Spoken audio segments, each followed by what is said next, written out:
You are about to enjoy another fun-filled Back Alley radio talk show. But let's get a few things out of the way first, shall we? The program you are about to partake in is intended for mature audiences only. So, if you are easily offended by dick and fart jokes, easily offended by frequent references to male and female genitalia, easily offended by detailed descriptions of various sexual situations, or easily offended just because you're a liberal snowflake and are triggered by anything remotely funny, please make sure to refill your prescription for Grow-A-Set before continuing onward. Second, the opinions and viewpoints given tonight are the sole property of the giver. Just because you don't agree with it doesn't mean you need to start rioting in our name. Finally, we are not doctors, lawyers, construction workers, cops, or Indians. Just because we're dumb enough to try stupid shit on the air doesn't mean you can do it on your own and blame it on us. Oh yeah, and we swear a lot. So put the children to bed and enjoy the program.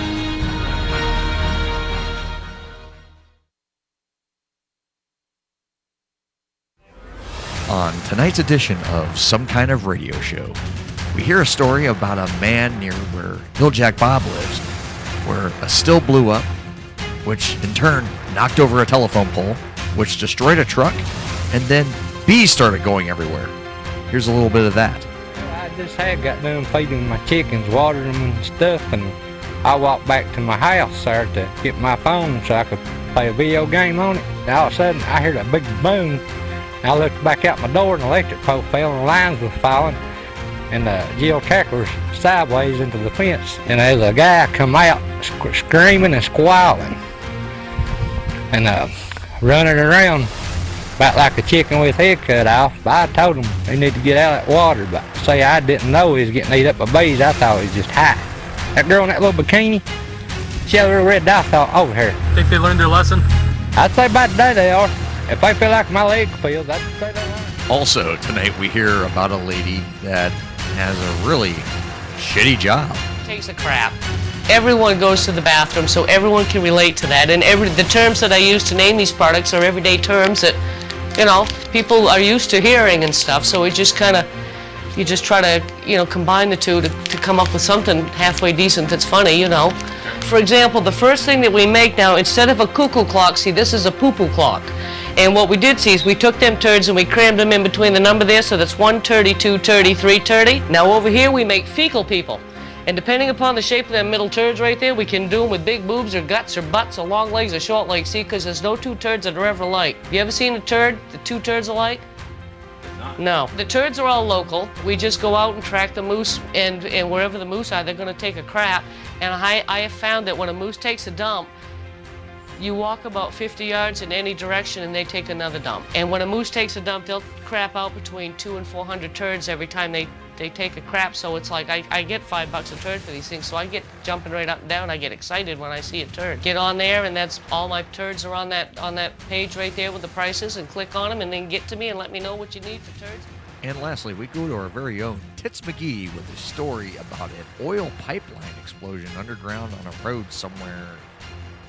It took crews longer than anticipated to find the crack in the 64-year-old pipeline. I'm standing here with Fred, who says he was greatly impacted by the gushing of oil. Can you tell us a little more of what you saw? I sure can. I was sitting on my front porch, grabbed a beer, and fuck her right in the pussy. Absolutely none of these stories will be discussed tonight on Some Kind of Radio Show.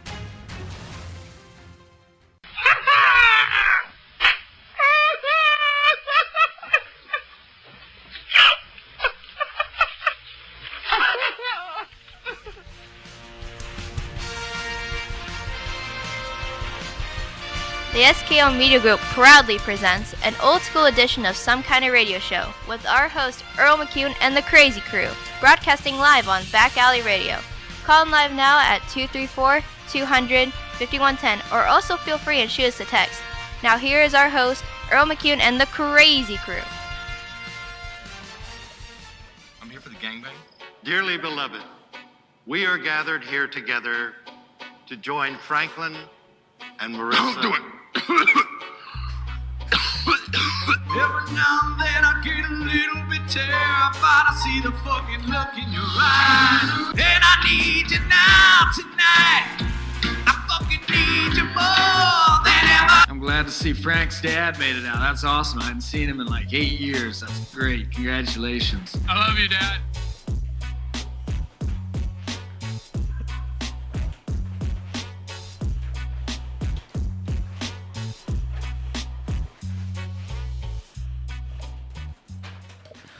All right, welcome to our old school edition of Some Kind of Radio Show. Here, I should say a fun-filled and exciting edition of Some Kind of Radio Show, an old school edition. I used to say that when we used to start the show. Fun-filled. Fun-filled and exciting edition of Some Kind of Radio Show here, live on backalleyradio.com. And we are recording live for our YouTube channel and our Facebook live page as well. And the show will be released, as always, on video later in the evening.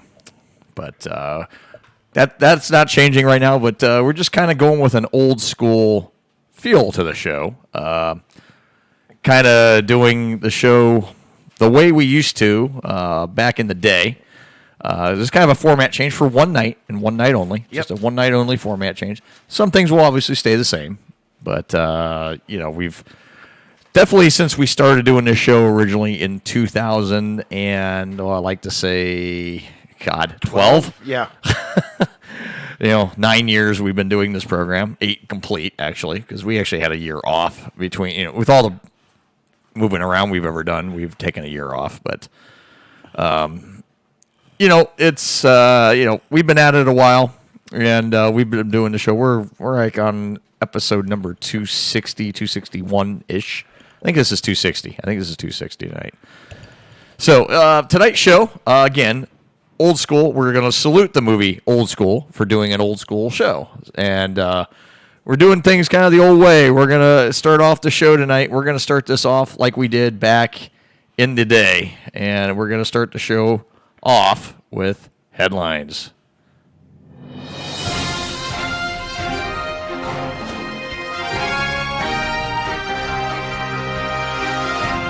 Feels official, don't it? Kind of feels like an official thing. I don't miss doing all this extra work. Yeah, I know. that was a lot of work for you. Tonight's headlines brought to you by... Christ, I can't find it. Hell with it. Tonight's headlines brought to you by Secret Agent Ben's Orange Chicken, where you can get delivery 24 hours a day, 7 days a week. If you request him to deliver his food in his underwear for you, he will do it. Just call 1-900-ORANGE-CHICKEN for more details. Yeah. And we start off headlines tonight with this story. A billboard with happy family inspires a strange dad to almost call his kids. This is out of Davenport, Iowa. Pausing momentarily upon glimpsing the oversized photo of smiling children skipping through the meadow with their parents, a strange dad, Ed Carroll, who's 47, told reporters Friday that a billboard with a happy family had him inspired to almost call his kids. Boys seeing them, the gleam in their kids' eyes, nearly got me thinking how I should give my own son and daughter a call for the first time in a decade. And see if they'd ever like to have me come back into their lives, said Carroll, adding to the billboard, has flooded his mind with sentimental images of how much his son, Dustin, had grown and whether his daughter, Heather, was still pursuing gymnastics until the green light turned. And then Creedence Clearwater... God, I can't speak. Creedence Clearwater Revival's Born on the Bayou came on the radio. And all sense of remorse and curiosity disappeared from his mind. After that, all the stuff about wanting to hear their sweet voices and tearfully explain how much I missed them just kind of vanished. But for a while there, I was seriously started considering apologizing for turning onto the freeway all those years ago and just flooring it and driving as far away from my responsibilities as I could. At press time, a billboard for Michelob Ultra had inspired Carroll to go from local Hooters to try to pick one of the waitresses up. So It's kind of funny that What a because fitting subject that is. Yeah, what a fitting subject that is, since you and I did Hooters last night for dinner. So God, it was the flattest Hooters I've ever been to. If you get my drift, it wasn't. I shit you not. It wasn't very hooty. No. Yeah. Not very hooty. Yeah. You know, it wasn't hooty. Yeah, the normal test for waitress at Hooters, would have like a good 2x4, and if your boobs can fit here, there's you use a small piece of plywood. There's a thin piece of plywood. Oh my God. Yeah, it was that bad. Huh. Food was great, but the view, it's a lot of mosquito bites. Yeah, whatever. It is what it is. It is what it is. But that's what you run into from time to time. But the meal was good. I got the shrimp. I got that platter. I got shrimp, and I put their buffalo sauce, which I really wasn't a fan of their buffalo sauce. But their barbecue was amazing. Yeah. That's all I can say. But I got the boneless wings, regular wings, and the shrimp. It's cute that you guys took a road trip together. Well, yeah, Was it fun? and we got we stayed the night in a room together. And it was did very, you guys spoon? No. But I heard Tony fart excessively in his sleep. Yeah. He talks to himself a lot. Yeah. Did he snore? Oh, fuck yeah, he did. Yeah. Snores like a fucking freight train, dude. I had my earbuds in last night just so I could fucking sleep. No joke. And at one point he's talking to me. He's like sitting up talking to me, and he's dead asleep. Yeah. And like his eyes are closed. Where's the videos? I wish I Dude, would have got it. what the fuck? I know. I wish I would have got it TikTok video. because he doesn't talk in his sleep like that during the show. I mean, he knows he might be asleep right now. We don't know. God. Jeez. True story. True story. But no, we went down there. I had a trip for work, and I was like, I needed someone to go with me. So Tony offered to go with me, and we had a good time. We we stopped off, had dinner last night. Hung out in the room, watched some TV last night. We really didn't do anything crazy. We just shot the shit down, shot the shit back, picked up all the stuff I needed from work or for work. For work. Yeah. And took it to my job. Well, we stopped at BW3's today in Columbus. That was good. That was good grub. That was a good grub. That was really good food. Yeah. I'm still full from it. Well, that's why I was like, Yeah, still full. Still full. B-dubs is good. Oh yeah. Yeah, we enjoyed it. It was right off Good Polaris there, and right by that IKEA place. Oh yeah. Oh yeah. So it was nice. It was fun. I mean, we were pulling through, and it was like I saw there was a Quaker steak, and we went right, and then I'm like, okay. Well, I was like, it was gonna be one or the other because I could live on wings. Oh hell yeah. Yeah, wings are good. Food was good. The last 2 days, the food's been really good. Wings, beers. Wings. Oh, this beer I had last night was horrible. Yeah, it was like a bourbon barrel stout, and there was no stout to it because it was very light. Yeah. And I thought I was drinking Bourbon. straight bourbon. I mean, that's how strong this shit was. And I got a tall, and I'm like, I got through maybe half of it, and I'm like, oh, I can't do this. Gotta waste it. I was like, I couldn't do it. Party foul. It was undrinkable. Yeah. That sounds kind of I've had bourbon barrel stouts before, and they're like, it's subtle. This shit was so overpowering, it wasn't even funny. He should have got. So I bad. got a Sam Adams Cold Snap, a good citrusy beer, and then I had a black and tan today with lunch. Nice. Yeah, there you go. All right, our next story. A vaccine dose reminds Jesus Christ, I still can't read. No, you can't. Sedentary. Excuse me. Good Lord, I had to do my flubs. At least it wasn't Pompano. Yeah. Sedentary. Okay. Vaccine dose reminds sedentary man what muscle soreness feels like. This is out of Powell, Ohio. Never heard of it, but here we go. Yep. Deciding to take the rest of the day off to recover, local sedentary man Clay Broderman was reportedly reminded Friday what muscle soreness felt like after receiving his first dose of Pfizer BioNTech COVID vaccine. What the hell is happening? This is a strange sensation. I'm feeling it in my upper arm right now, said Broderman, who's gingerly massaged his tender spot where he had received the injection as he attempted to recall the last time he had subjected himself to muscle stress such as this. This takes me straight back to high school gym class, or that time in my 20s when I thought my friends were just having a picnic and it turned out to be hiking. It's It's almost like there's a little bit of burning going on in there, I have to say. I really don't care for it. Sometimes my limbs fall asleep when I stay on the couch too long. But this is worse. I felt I really overdid it today. At press time, Broderman announced that he would be taking it easy for the rest of the day and for the next 3 weeks to make sure he was rested and ready to receive the vaccine's second dose. I'll tell you what, that's a brave soul. Brave soul. I mean, he was so tuckered out after that. I mean, I feel so bad for that guy. I feel so bad. Horrible. Absolutely horrible.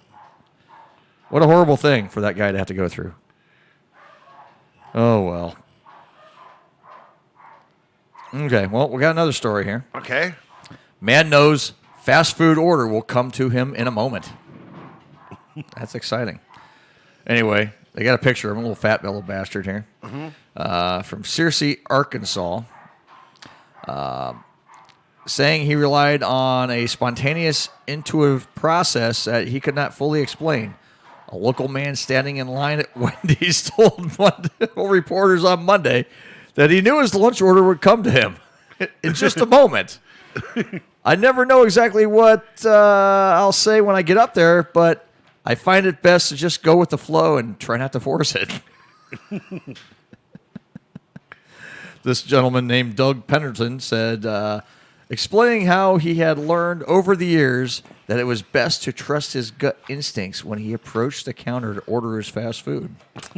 I usually go with very rough, basic idea in terms of whether I'm likely to ask for a burger or a chicken sandwich.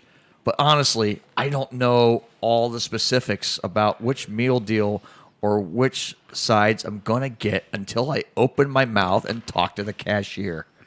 I suppose there may be a lot happening on a subconscious level, like even if you're thinking about other stuff, your brain's still working out on, the toppings, what kind of soda. It's just a lot to process, and it's just amazing. It just automatically does it, says this Doug guy.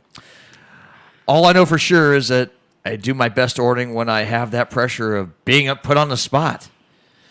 At press time, sources confirmed Pendleton had arrived at the counter and completely choked after the cashier informed him that the frosting machine was out of service. He completely choked. God, that guy. I mean, such strenuous things to think about, I mean, whew, man.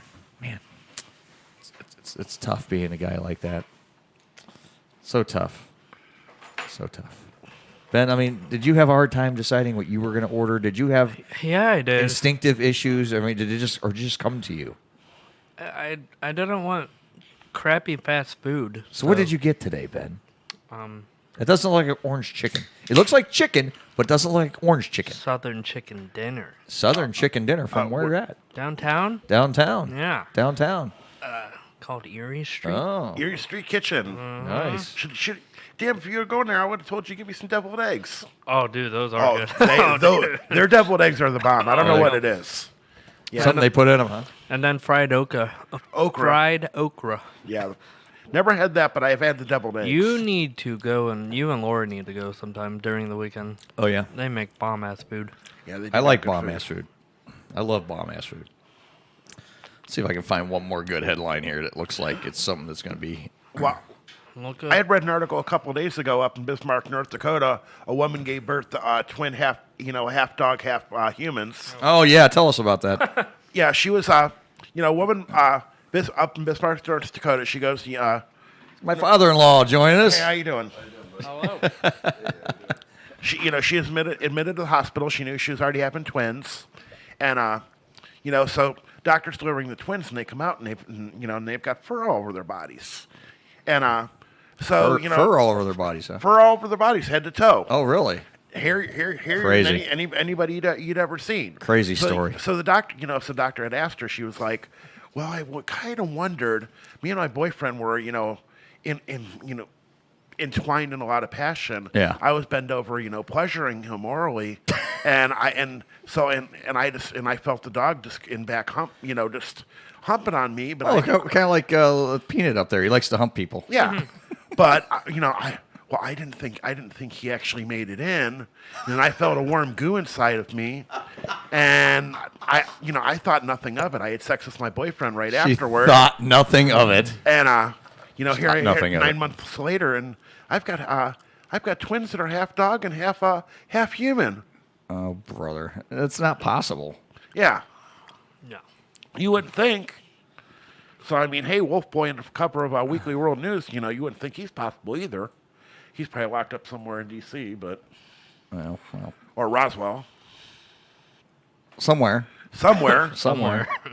Yeah. How about the sick joke Mother Nature played on us yesterday? Yeah, that was pretty bad. That was sick. April Fools. Yeah. White Ha ha. Yeah. You think spring's here?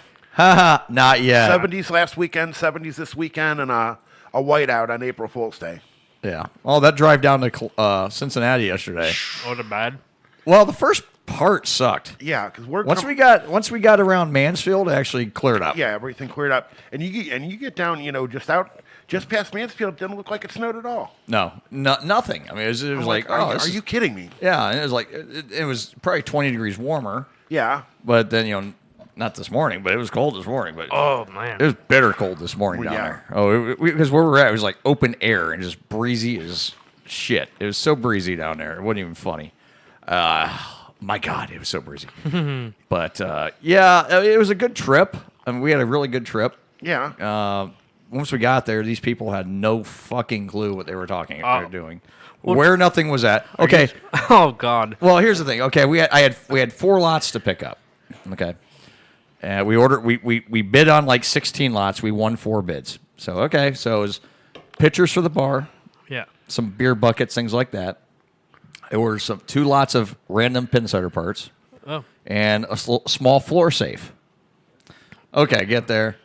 Hello, got these lots. Oh, okay, yeah. Don't know where anything's at. First thing they said, I'm like, oh. Well, this shit's paid for. I'd like to know where this is at because I drove 4 hours to get this stuff. So where is this stuff at? Where's my stuff? Yeah. So anyway, the pictures are in there. So we go get the pictures. That was the first thing we grabbed. Threw them in the van. They're right out. No front big box. deal. Yeah. No big deal. All boxed up, ready to go. Labeled the lot number and everything. Perfect. Done. All right. Safe pin setter parts. Where are they at? Well, I'll take you to the safe. I go to the safe. I go and grab them. I'm like, damn thing's bolted to the floor. Anyone got a 3/4 inch wrench? Nope. And they got tools, but they won't let you use them. Are you serious? Oh, yeah. Yep. Why? Because they're dicks. They were just being dicks. So I said, well, how about the pin setter parts? Well, they're probably in the back. No shit. Probably, yeah. No shit. No shit, really? Huh. So because we get back, there's no lights on. Oh God. So the guy goes, oh, I got to turn on the lights, huh? That would be yeah, nice. that would be helpful. So I start carrying stuff up front. The guy goes, hey, maybe I should open that back door for you. Oh, that'd be nice. Yeah. Great, yeah. So I don't have to walk everything because I mean this place was good size, really good size place. How many lanes? 48, but it was like, but Stonehenge is 48. This is bigger than Stonehenge. Oh, I mean, this place was huge. Oh, huge. Yeah. I mean, there's like rooms and then it's just massive bowling center, and that place had like 3 bars in it, and I mean, it was just a ginormous place. And so, okay, it's like, well, shit. So they're not gonna let me do that. So I'm like texting my boss. He goes, "Is there even a combination for it?" So I said to the guy, "Hey, is there even a combination for the safe?" Well, I don't know.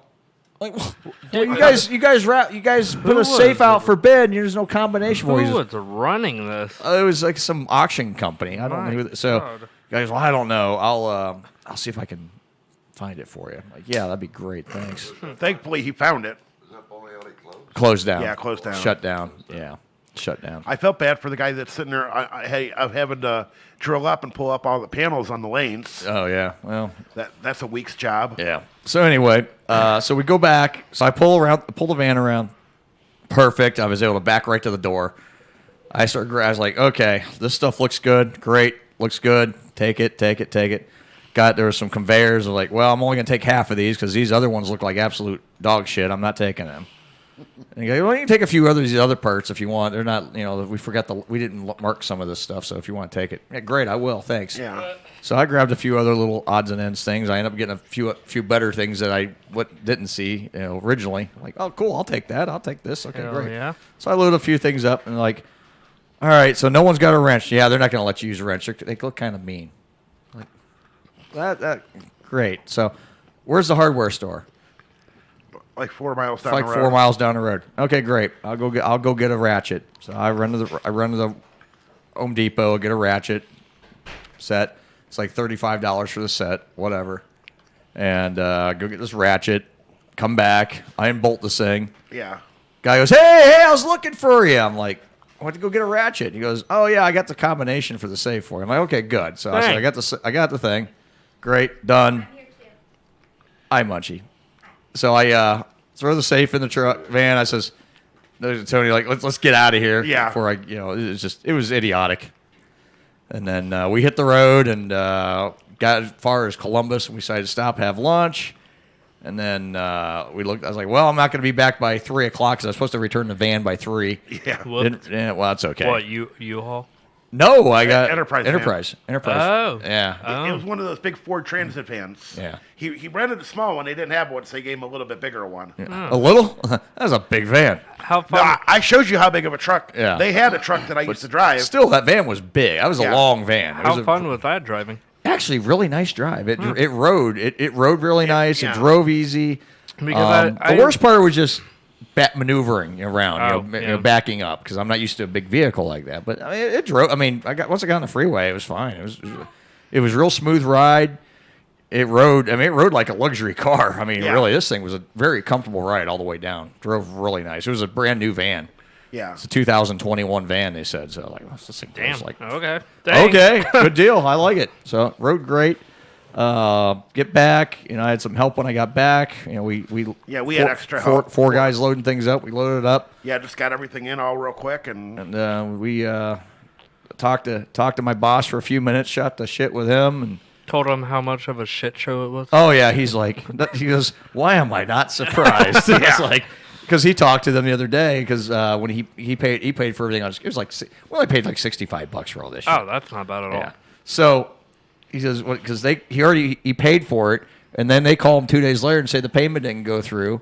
And he goes, yeah. He's looking at his debit card. He's no shit, it didn't go through. He's it definitely didn't go through. I don't see it. And he goes, it's like, oh yeah, it's got to come directly to this person. So then he paid it, and they sent him the emailed him the confirmation. So he gave me all the confirmation paperwork, everything paid, the lot numbers, everything. I was like, what a shit show. Yeah. I mean, it was a shit show down there. Do you know the reason why they closed? It's just, I guess from what I heard, it just COVID? No. it's pre-COVID. It closed. It's been closed for a while. But what they were saying was, the husband died about 4 years ago. The wife's been running it, but the staff pretty much just ran over her and they got away with murder, and they ran into the ground. That's sad. It's sad because I mean it looked like it could have been. It was kind of it looked kind of dated. Yeah. It was kind of out. It was kind of a dated place, but I mean it had potential to be a really nice place. Yeah. Kind of dated, but I mean it's sad to see that kind of stuff, but it is what it is. So the lady still owns the building. Yeah. She's I guess she's gonna try to she's selling off all the equipment, and then I don't know what they're gonna do to the building. I think she's gonna lease it out to somebody or Hell, something. So. You can buy a studio. Why not buy a bowling alley? Yeah. No. Not feeling it. Not for how much work this place would need. Yeah. No, it would need too much work, and I don't have $2 million lying around to do that. So. One day. Yeah, maybe if my investments go right. One day. Quit leaning my chair back. You keep pulling me. Yeah, we get down there. Me. It was funny. Munchie's pulling my chair. It's funny because when we got down there, when we left the hotel in the morning, yeah, we stayed a little bit north of where we had to go. We come down in all these directions, and I point up the sign. I'm like, oh boy, there's Horwood. The town's called Norwood, but all the people I know that live down there, they call it Horwood. Horwood. It's the ghetto. Oh, geez. It's the ghetto to them. And he's like, hey, that's where we got to go. And I'm like, no wonder why this place closed. It's in fucking Horwood. Oh, damn. Yeah, but I mean, it was a nice trip though. It was fun. It was fun. We made it fun. I mean, we shot the shit all the way down and back, and yeah, we had a lot of fun. But like I said, the funniest part of the whole thing is he's listening to Tony snore during this thing and then talk to himself. It was great. Yeah. I mean, I wish I'd have got video, but yeah. At one point, I you know, someone's looking at you. Okay, well, his eyes was closed. He's like leaned over, I'm like, and he's like talking to me with his eyes closed, and like he was talking. I don't know who he was talking to, but he was telling like a story about something. And it was like made no sense. Yeah. It was like gibberish, and I'm like, I like looked up and like just there's Tony like leaned over, looking at me like this, but not looking at me. He was sounded out cold. And yeah. What? Yeah. Yeah. Anyway, but yeah, we had a good time though. We made it fun. Yeah, I mean, we had to. It's just it was a business trip. Well, when Had you to have fun with posted it. last week, I'm like, damn, that would be fun to go. And then they're like, I'm down. I'm like, okay, that was easy for you. Yeah, that was easy. So we had a good time. But speaking of good time, let's take a break. Yep. That's a good time. Yeah. All right. Some Kind of Radio Show. We'll be right back. Stay tuned. After this, because you know what we got tonight? Old beer commercials. We're going old school all the way, guys. Not just our show's old school, the commercials are old school. Enjoy these. Stay tuned. We'll be right back.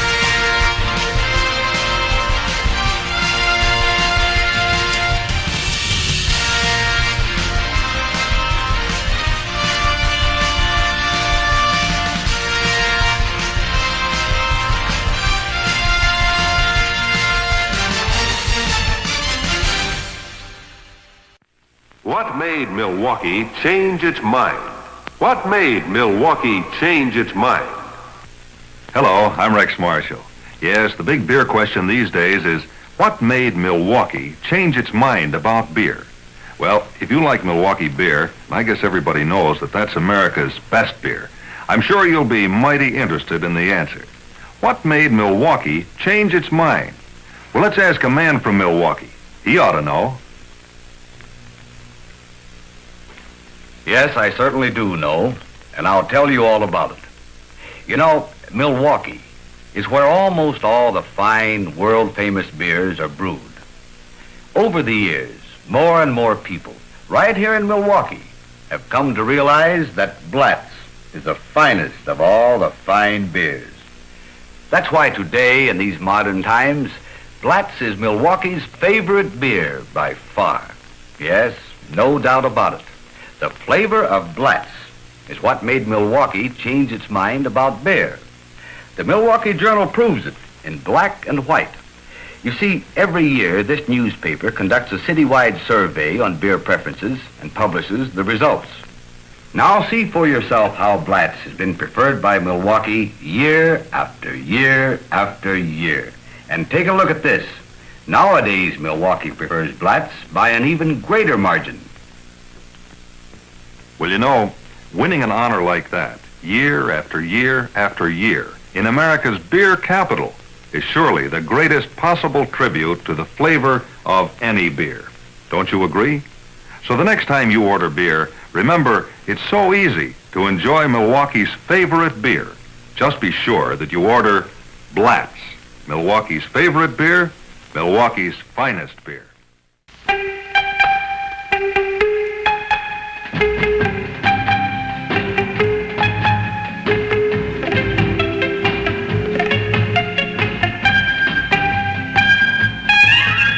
For man-sized pleasure, this is the one.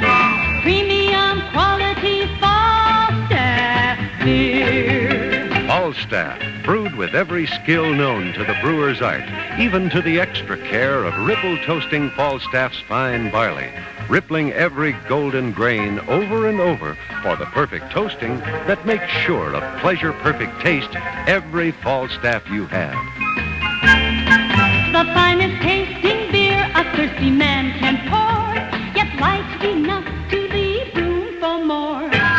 Falstaff, unmistakably America's premium quality beer. The old school edition of Some Kind of Radio Show will return in a moment.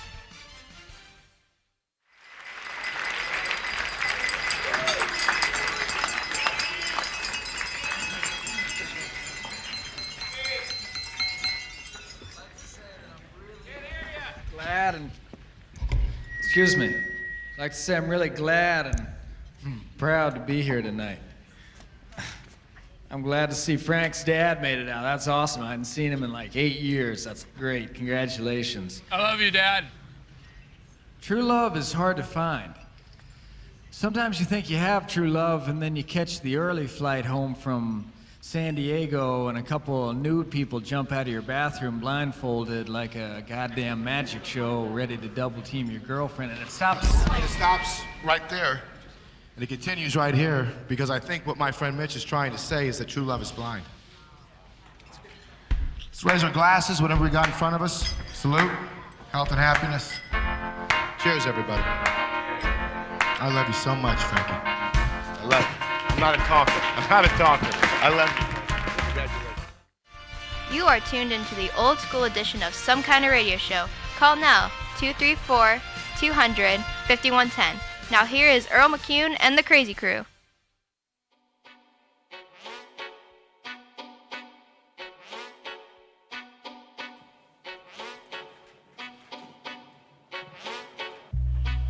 All right, we're back on Some Kind of Radio Show, old school edition tonight. And in more than one way, we're old school tonight. We're doing some old school beer commercials, old school format, old school theme. We're going back to our roots here a little bit. Just, yeah, doing a little old school music too. You like that? Yeah. Yeah. Yeah, it's kind of catchy, wasn't it? Yeah. Yeah, man. Yeah, man. Yeah. Yeah, go real old school. Either call in at 234-200-5110, or you could fax us at, no, I'm kidding. Yeah, send us a fax. Send us a fax. No, send carrier pigeons. Yeah. Yeah. If you please send your carrier pigeons over to. I'm not telling everyone where this is at. Yeah, no.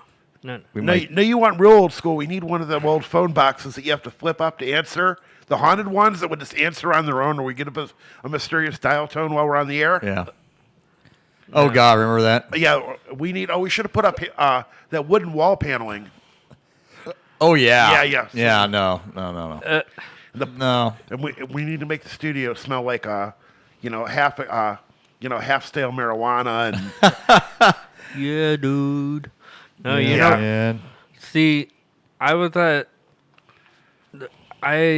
an age where I remember pagers.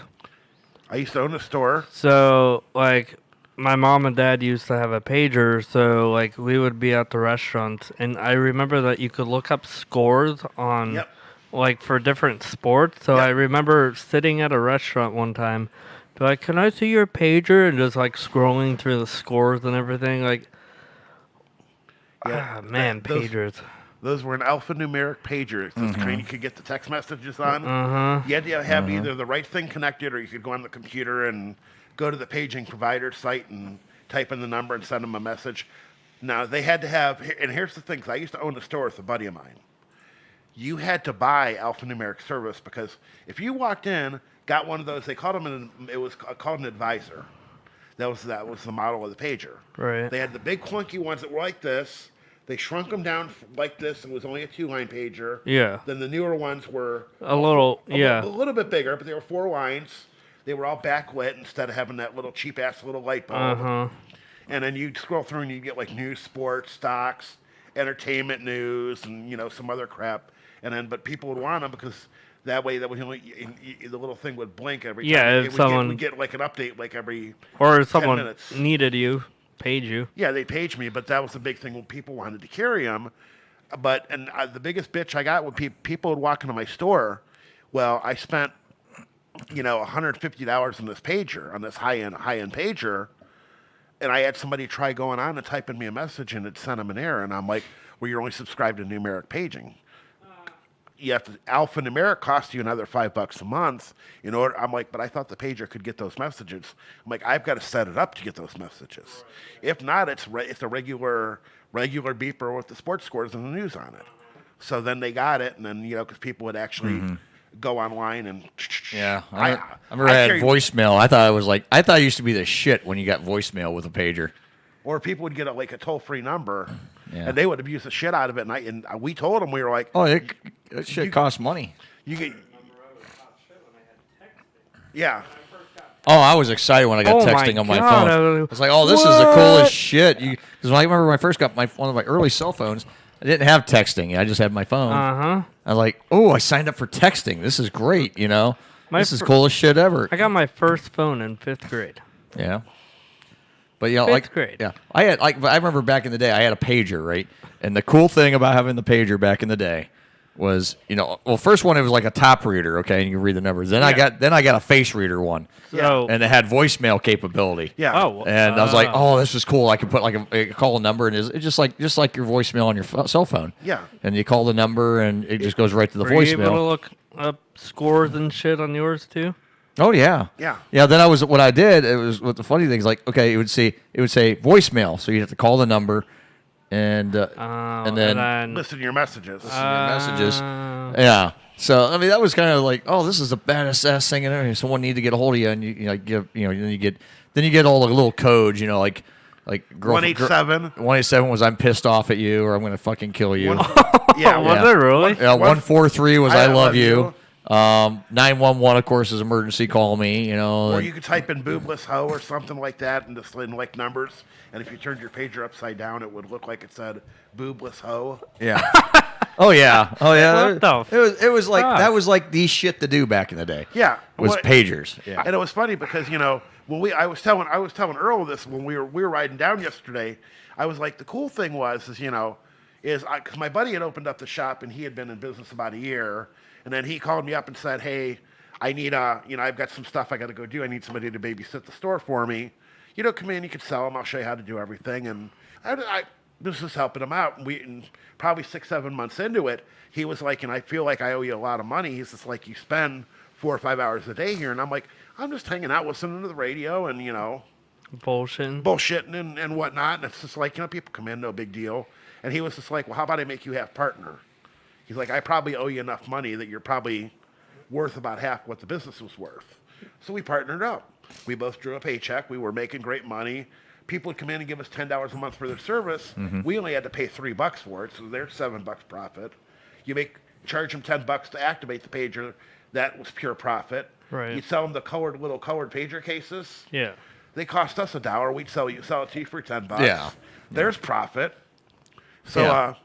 It was easy money. Plus, like I said, back in the day, it was like it was cool to have a pager. That was because before that was pre-cell. Like there were cell phones out, but it was like the big bag phones. Yeah.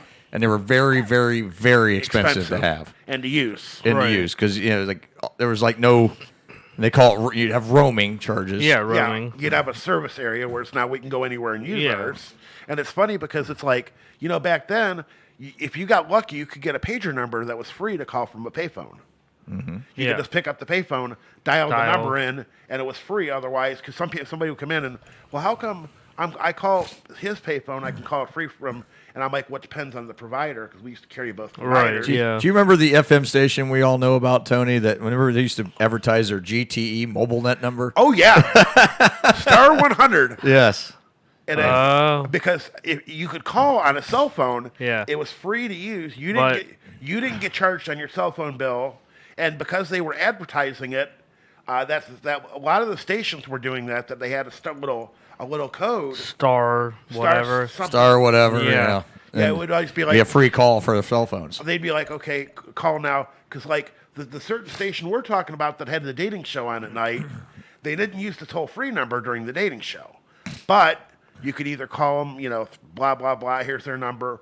Or Star 100 on your GTE MobileNet oh my God. phone. GTE MobileNet. Yeah, that was before Alltel bought them, and then before Alltel got bought by, which is now and Verizon. then, a lot of people didn't have cell phones.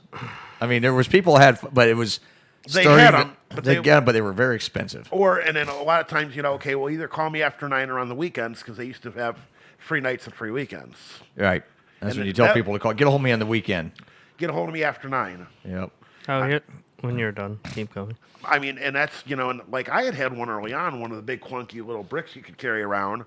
But it was just like, okay, you'd get like an hour's talk time out of a battery. Oh, yeah. But thankfully, I had found a little charger that, could fast charge the battery. It took like 20 minutes because I had lived on a cell phone. I didn't have a house phone forever.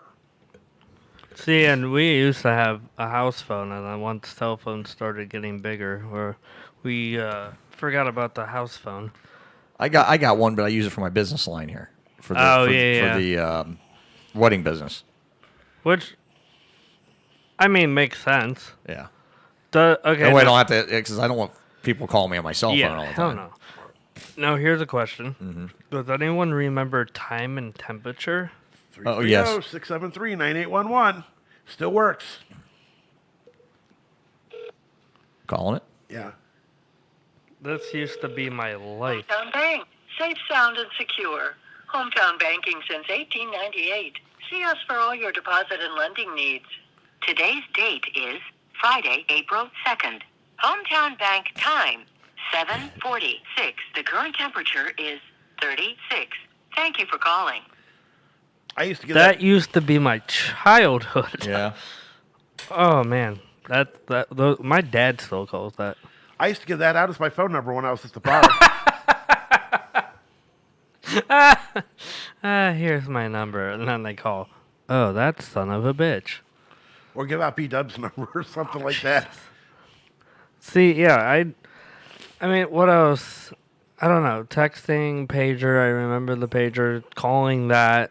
That used to be my lifesaver. I would call that in the morning. Be like, what's it out right now? And like, not knowing what the temperature was. Yeah. I mean, yeah, I guess I could have turned on the TV, but you know, when there was only 2 TVs in the house. Yeah. Box TVs in the house.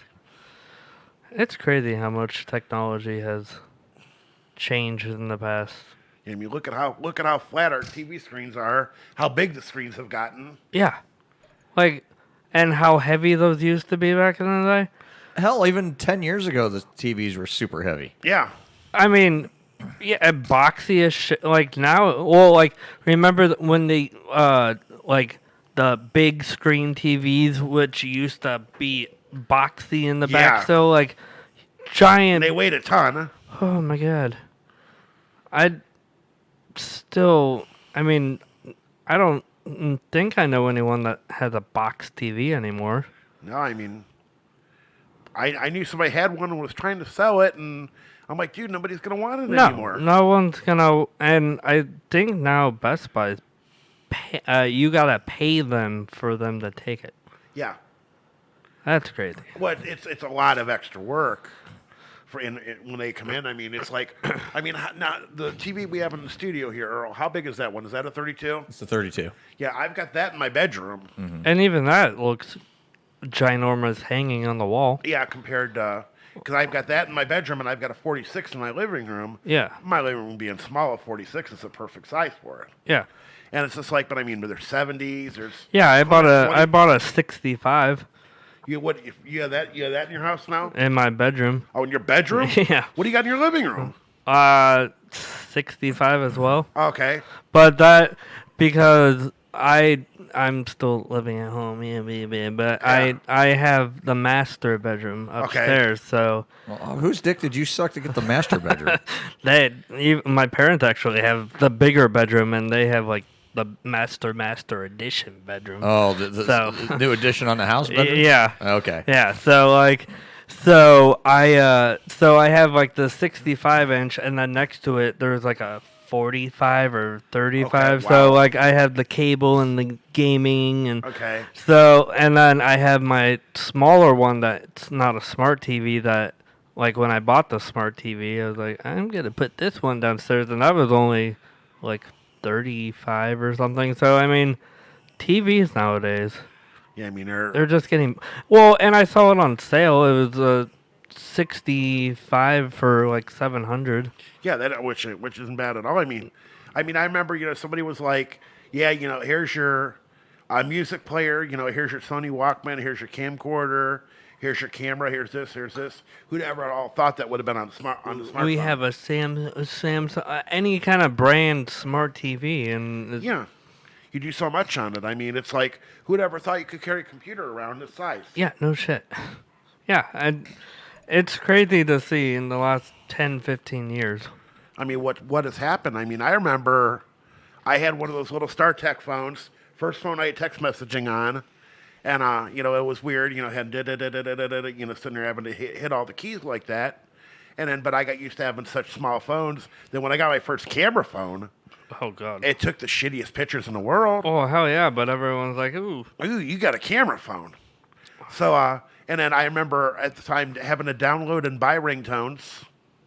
Oh yeah, let's buy ringtones because I. Or no, the best was paying the extra. Like $5 a month, I paid to like AT&T so I could have a ringback tone to where instead of calling and hearing it ring, you would hear it sung play until I picked it up. That used to be the hit for my generation. Yeah, it's, you know, oh, I got a ringback tone. It's like today's modern And then song. you'll hear, call me, let me hear it. And then it's some stupid song. Like. Well, and then I remember all these places that I was finding on the web to download all these ringtones for free. Yeah. Download the MP3 into your... Or, you know, okay, you would type it and it would send it to you as a text message to your phone. And then you click the little link and it would download it. Yeah, real quick. download it. And I would use like a gig of internet a month and it was like an extra $10 or something. Yeah. But I was getting all these free ringtones. And that's how I got a lot of the ones that I've had on my phone forever. It's like all these Pulp Fiction ringtones. And it's like, you know, where do you dig them up at? Nowadays, you can just go into Google, type in like free ringtones and it'll direct you to all these sites. Mm-hmm. I mean... Everything nowadays, it's easier. Yeah. Now, Ben, have you ever used a rotary phone in your life? Yeah. Yeah. My grandparents had one in did? their house. It wasn't. No, it was hooked up. So when I was younger, whenever I would go over there, I would. Yeah, before touch tone became the thing. Yeah, I would fuck around with trying to. Dude, that is a mind fuck. Oh yeah. Yeah, that's. Like, I remember he used to go. It was like back, you know, in the day, you didn't have to dial the area code. You just dial the phone number. Yeah. Oh, yeah. That's right. Yeah. Before back in the day. Before they're like, oh. Remember when we were still 216? Yeah. Remember we were 216? Yeah, it was 216-419-513 and 614. And then we only had 4 area codes in Ohio. And then as, you know, pagers came on, cell phones came on. Needed more area codes. And then that's when... That's why 234's around, and 330's around. 440's around. 440, 216 is still around. Well, you know what's funny is Northwest Ohio is still only 419 because there's not enough big cities out there. Right. But you go down to, like, Cincinnati is 513, but Dayton's 937. Right. Columbus is 614, but then you get to Southeast Ohio and you're at 740 down there. Right. And it's like... If I see a random number, I don't answer. Yeah. See, back in the day, you didn't have caller ID. Yeah, no. You know, you just, like, the phone rang, you answered hello? it. Yeah. I mean, Hey, because you didn't get the spam calls like you No. get now. You know, Well, and I always love hearing the stories that my mom and, you know, older people, your generation, when you pick older up, people, my generation. Whoa, wait a minute. yeah, sorry, your generation. Hold on a minute before you go any further. Yeah. Let me put my hearing aids back in. Hold on. Hold on. Let me put my fucking teeth in now, Yeah. man. Hold on. All right. All right. Yeah, you All right. good? Hold on. Let me smooth the wrinkles out. Okay, I'm the older people now. Thank you. Okay, go ahead. I'm sorry. I had to do that. I know. Hey, listen. I'm not as old as the old commercials we're playing Well, today. Okay. Yeah, I mean, we got some That is old true. shit playing That tonight. is Okay. true. And I've drank Blatz in the past because that was the first beer I ever had in my life. But I was 5, by the way. Yeah, so, yeah, good. Yeah. Anyway, go ahead. When Yeah, older people. no, Here's your older people right here. yeah, sorry, I'm sorry. Can you read it between Yeah. the fucking lines, okay? What's this say? Yeah. Read this one. Can Fuck you read, you. what? Can Fuck, you, yeah. Oh, you read that one? Okay. Ooh. Ooh la la. But you know what? I'm not giving you my best. Now, let me do like Quill did from Guardians of the Galaxy. Fuck you. Older people, Tony. Yeah. We're the older people. Yeah. Hey. I mean, compared to me, yeah. Okay, go ahead. Anyway, I'm taking go ahead. my hole deeper. No, when you Go would deeper, pick up Ben. when you would pick up the phone, and then there would be another conversation going on the other line. Yeah. Like all the stories I hear about that, like I would not want some random neighbor, a couple. Oh, every once in a while, houses. you would get that every now and You then. get That's so cross insane. telephone lines. Yeah. That's so insane. I Like, mean, it didn't could happen you often, imagine- but once in a while, yes, I've picked up the phone and heard random people talking on the phone. It's yeah. like, hello? And they called it a party. It was like a party line. Yeah. 'Cause, there would be something screwed up in the lines and That's shit would so get crossed because everything was, it was all that little cable. It wasn't like it is now, I mean, it's signals and shit. And let me blow your mind too. Before the internet, we had these things called modems on computers, and you would have to plug in a regular phone line. And dial it in. Yeah, I And no, remember that sound. This is even before AOL. Do you have that sound? Oh, I'll find it. This is even before AOL. You would dial in, like, here I am in just junior high. This is like mid '80s, and you'd have to dial into this thing called a bulletin board system. Somebody on there would have a real Oh, yeah. big. Here we go, Tony. Here we go. Got it. Remember Oh, this? my God. I remember my first computer. I was so excited. I'm like, it's going. It's going. Oh my God. I remember hearing this as a young. Oh my God. I used to think America Online was like the coolest shit. So what's the sound? It's struggling. Hold on a minute. Oh wait. Okay, Oh, wait. it didn't have the. You got mail. Oh, hold on a minute. Oh, there's more. Well, here's another one. Here's another. I think this is the full. Oh wait. Oh, he's dialing. Oh, this is version 6.0. That's a more advanced version. Wow. Oh, this guy's really stepping it up here. Oh, he's type. Oh, you don't want to see it. We can't see his AOL password. Oh my God. I mean, it was kind of cool because you had your mail, your IMs, and instant. AIM, which my generation did. I wonder if those numbers still work. Should we try them? Yeah, I think we should. What's that? 613-520-1135.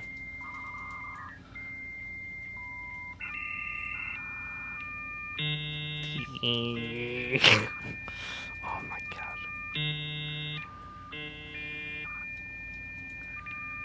That one sounds like it's struggling a little. Oh, he's trying to connect in 2020. Yeah. So he's doing it for us.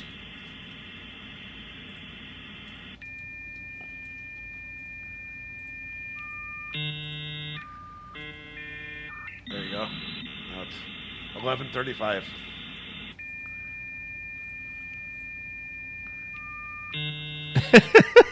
Damn. Mine never took that long to. No shit. Oh, first attempt at the modem. Hanging up the phone line. Yeah, that was kind of cool. That was kind of cool seeing that for a minute. We are doing some old school stuff. So, all right, let's see. Wait. Oh, here we go. Let's play this here. Yeah, AOL sound. Yeah. You got mail. Okay, here we go. Mail. Here's the phone number.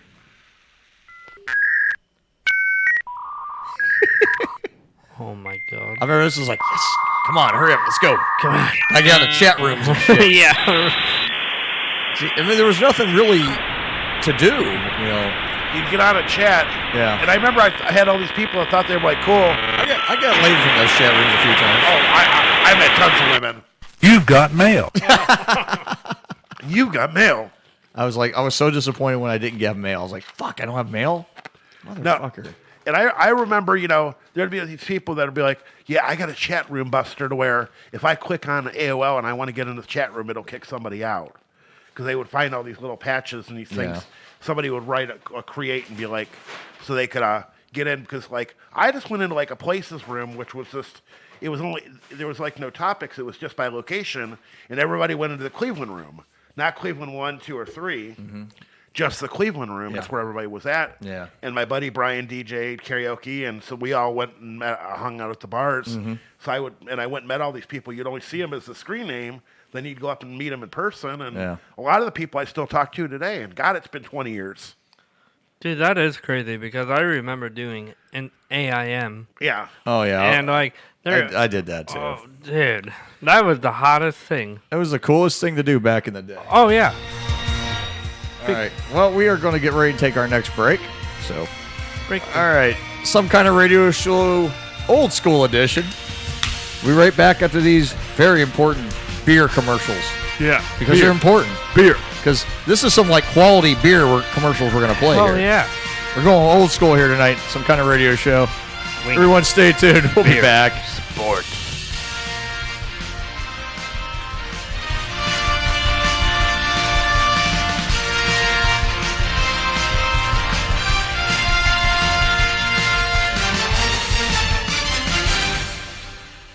Concentrate, madame. When did you lose your little dog? What little dog? I don't have a little dog. Then why have you come to Swami? To find out the secret, of course. The secret? You mean the Jenny secret? Ah, for this, Swami must go into a trance.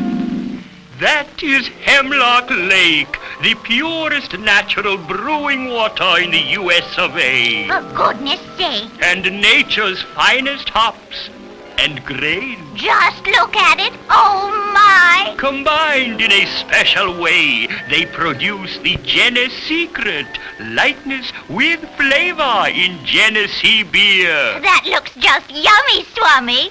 Swami, however did you do it? 'Tis nothing. I simply call upon my Jenny. Isn't that pronounced genie? Not on this commercial. Johnny, now you follow me. Gunther has the happiest days in beer today. Gunther has the... Happiest days in beer. No, you, please. Sorry. Once more. Gunther has the happiest days in beer. Gunther has the happiest... Days in beer. I am thirsty. Be patient, please. Gunther has the happiest days in beer today. Gunther has the happiest days in beer today. Give it to me. Keep quiet, please. Wait a minute, and I will give you some.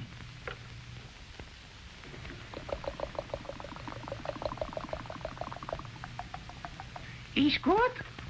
Is good. Is good. Is good. The old school edition of Some Kind of Radio Show will return in a moment. A little housewarming to new beginnings. Thanks. Actually, I gave this to you for your wedding. This model? No, this exact one. I'm sorry. I'm embarrassed. I'm sorry. It's okay. I hope you like it. I love it. Thank you. This place is unbelievable, Mitch. You like it? I don't know how you could still be depressed. This is probably the best thing that's ever happened to us. Us? Yeah, us. Look, do not get selfish on me here. Okay, now stay with me. You put a bar in over there, right? A couple lazy boys, fill it out. You definitely need a smarter couch. You can put a hot tub almost anywhere in this place. Max, can you earmuff it for me? We are gonna get so much ass here, it's gonna be sick. I'm talking like crazy, like boy band ass. That sounds like a lot of fun, but I need a little time to get my life back together. What we need to do is sort of like a big kick-off, like kick-ass party to start things off here. Break Don't it you in a think? little, meet the neighbors, Yeah. right? Come on, Mitch. Huh? You know what I'm talking about? I don't know. Break stop. it in. The real estate guy was really adamant about Mitch, not having... listen to me. I don't think you realize what a huge opportunity this is for you. Girls love a guy who's in your particular situation. What situation? Okay, Mitch, you're on the rebound. You're like an injured young fawn who's been nursed back to health, who's finally gonna be re-released into the wilderness. Oh, I'm Please sorry, be baby. careful. I'm sorry, you okay? Don't say sorry to me. Say it to the baby, Frank. Okay, You'll upset him. I'm sorry. It's baby. okay. It's okay. Be happy. Please, okay. No, I think we should probably go tropical with this thing. Like sand from wall to wall. I know a great sand guy we can get at a price. Sand in here? Or foam, whatever, something in here. Frank, you understand the kind of thing I'm talking about. Absolutely. Good. I'm good either way. Just need to run it by Marissa. I'm messing with you guys. That's Not a funny. joke. It's not funny. You are tuned into the old school edition of Some Kind of Radio Show. Call now, 234-200-5110. Now here is Earl McCune and the Crazy Crew. Thank you, Munchie. We're back. Munchie did the voiceovers this week for us. Yeah. She did good. Yeah. We're 5 weeks ahead on pre-production for shows, man. 5 weeks Doesn't ahead. It's nice, but like I kind of like feel kind of like I got nothing fucking to do now. Well, once summer hits, though, you're gonna. Well, the good thing is I can get like way ahead. You know. Yeah, we can go golfing more when you get clubs. Yeah, Dude, as soon as I break down and buy clubs. Still waiting. Yeah, I've gone out 3 times already. Yeah. Now. Well, I've been kind of like, busy. Yeah. You have no idea. You have no fucking idea. Oh my god, no idea at all. When does your summer schedule hit? Soon. Soon. That's good. That's good. Well, you ready for some more old school stuff Ready. here? Yeah, we're. All right, we're gonna go retro old school here, big time right now. Oh boy. Oh, big time. Oh boy. All right. Yeah, you know why? Why? Retro old school Hilljack Bob. Oh. Yeah. Ooh. Okay. All right. And this one actually goes back to like 2013 or 2014. Wow. So old school Hilljack right here, and he's gonna tell us why it's so great to be a man. Yeah. So we're gonna hear from Hilljack.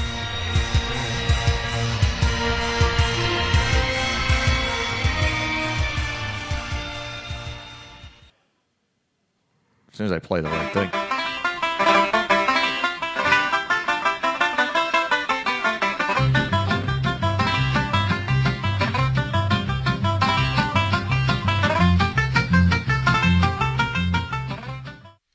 Alright everybody, how you doing? This is Hilljack Bob, and I'm back for another all-new Hilljack Bob's Top 10. Well, today is a top 10 that, I know just a little bit about being a man. So, the top 10 reasons why it's good to be a man. Isn't that right, boy? Yeah, that's right. I got Hilljack Bob Jr. here sitting with me today, and we're going to talk all about the top 10 reasons why it's so good to be a man. Alright, number 10. Number 10, alright. You can be a gigolo, and nobody cares. See, I'll tell you, back in the day, when I was a little bit younger, back in my 20s and 30s, I was kind of a gigolo back in the day. I had the honeys all kind of hanging on Hilljack Bob here. Well, today's why I have 4 ex-wives and a wife now, and about 8 kids. So, what are you laughing at, boy? Anyway, talking about the jig, isn't it, right, boy? Yeah. You don't know what gigolo is, but okay. Number 9 in our countdown. Your pals can be trusted never to trap you with, quote unquote here, notice anything different. Well, that's the thing, like with women, the women will say, you notice my new lipstick, you notice my new hair color, you notice my new, whatever, it's gotta be something. Women always want you to notice some new shoes, especially when I hate it when they say, you notice my shoes. I don't look for shoes. Who gives a shit about shoes? But, well, I need some new shoes, but no one ever got me any. But maybe I'll get some with my, you got shoes, boy. I can make sure you got shoes for Christmas. The heck? What? Okay. Alright, number 8 in our countdown. You get extra credit for the slightest act of toughness. If someone forgets to invite you to something, he can still be your friend. Because here's the thing. When I don't get invited somewhere, who cares? I know it's like, my wife, she's Frida. Like I said, she's 450 pounds out there. And she's still got a few friends out there. But, when one of her friends forgets to invite her somewhere, or she doesn't get invited, she absolutely wigs out on me, and I can't believe that she forgot me, and blah, blah, blah, blah, blah, blah, blah. Who gives a damn? You know what? It's just another thing you don't have to go do and spend a lot of money on.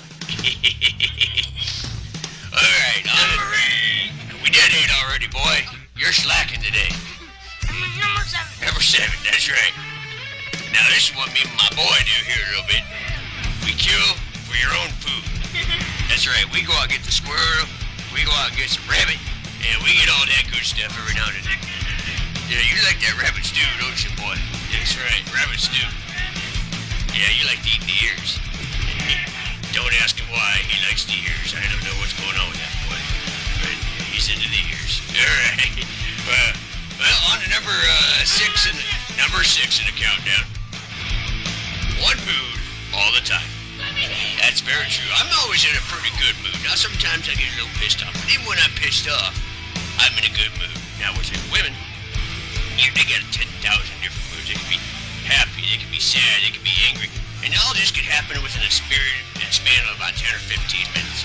You know, those women, I tell you, their emotions, and they go 100 different directions, and they're impossible to figure out. So I just kind of gave up about 25 years ago. I don't try to understand women anymore. It's kind of a waste of time, and does no good for anybody. So,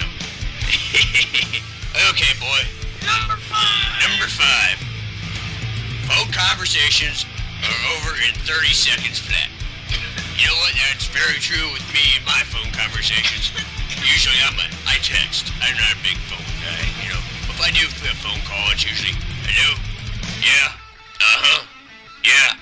Okay, bye. I mean, that's usually my conversations.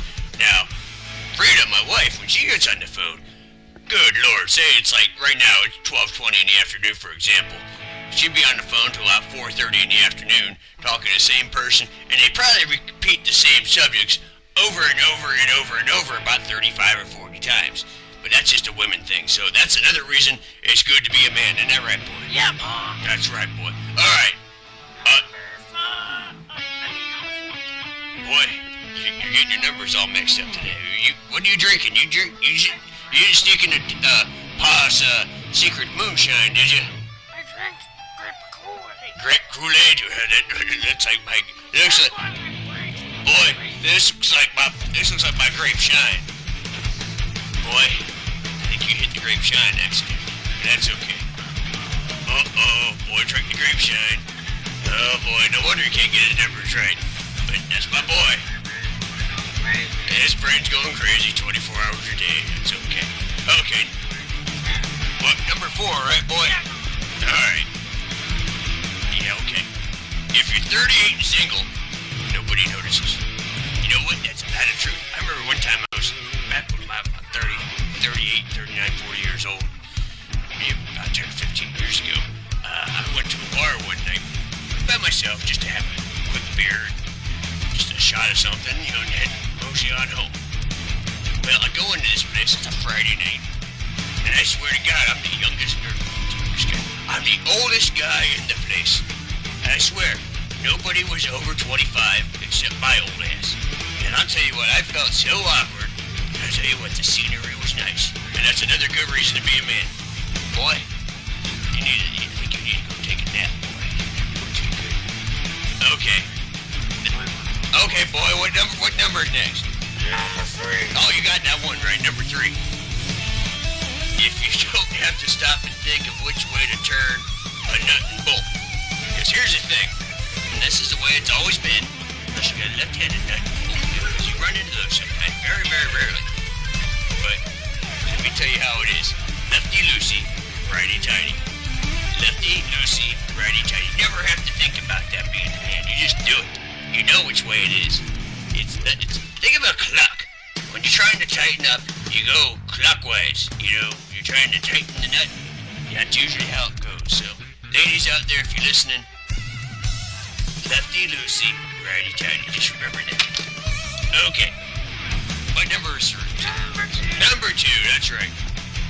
Well, this one is kind of nice here, especially in the woods when we go do what we gotta do. Number 2 is the world is your urinal. And what I mean by that, guys can go pee anywhere. Behind a tree, behind a bush, the toilet on the porch, that's right. You know, in the middle of a field, you can just stop, drop, and go. I mean, that's just the way it is. Because us guys, you know, just whip it out and go. You know, unlike with women, you know, they gotta like find a secret place. You gotta be able to squat. You gotta be able to, you know, wipe. You know, that's the thing. Guys, when you take a leak, you don't have to wipe. You just shake it off a couple times. You know, but don't shake it more than twice. People will think you're playing with it. You know? Okay, here we go. Number 1 in our countdown of the top 10 reasons why it's good to be a man. Your last name stays put. That's right, you don't have to change your last name for anybody, because when you get married, that last name is your last name, and that's how it is. Okay, everybody, well, this is Hilljack Bob, and I'm here with Hilljack Bob Jr., who got into the shine, and this was Hilljack Bob's Top 10, and we will see you next week. Bye-bye. Bye-bye, everybody. Oh, Hill Jack Jr., how I miss him.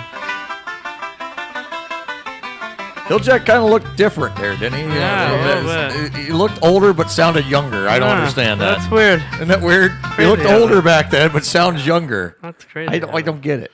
I don't get it either. That's retro Hilljack. That's actually, a little truth be told, that is before we actually made Hilljack real. Yeah. Because we always put a fake, we always put a face to Hilljack's voice. Yeah. But we never imagined in a million years we'd actually have Hilljack as a flesh and blood guy. Yeah, he is he's a flesh and blood guy now. Depending on the day. Depending on the day, But depending on the week. I miss him. Yeah. What? And now he's patrolling the fine streets of the Rubber City. Yeah, Hilljack Bob. You know what I want to do is if I see him, I saw his cruiser. Did you?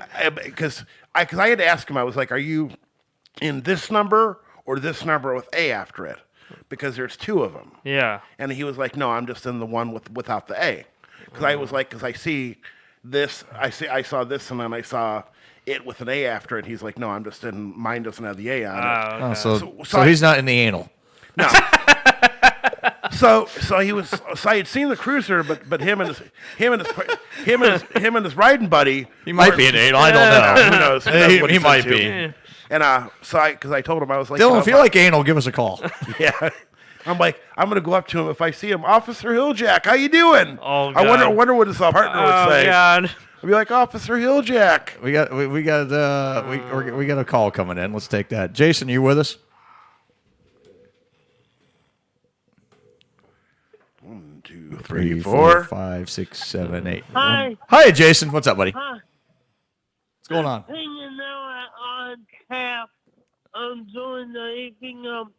Me and the friends gonna have to watch King Kong versus Godzilla on my HBO Max. Well, I got King Kong and Godzilla right here in the studio. I got King Kong who's Tony and Godzilla who's Ben. Then the movie theaters sold out. Oh, really? That's awesome. Yeah. And if it would never happen, I actually called them last night, and they said, well, you better buy the tickets online, because we're selling out fast. Right. Well, that's good. Yeah, which is a good sign, but there's still people out there that are brainwashed. I mean, I got a group of friends that are actually paranoid to go to restaurants or the show, and I'm not they living in said, fear. How about we? What? So I'm not living in fear. I haven't lived in fear yet. I'm not living in fear. Some people are. I mean, I know I'm not. Go ahead, Jason. Give us your. What's this say? I said I'm not living in fear. What's this say? I said I'm not living in fear. I know you're not What? either. I'm not living in fear. Yeah. Well, this is getting to the point where. I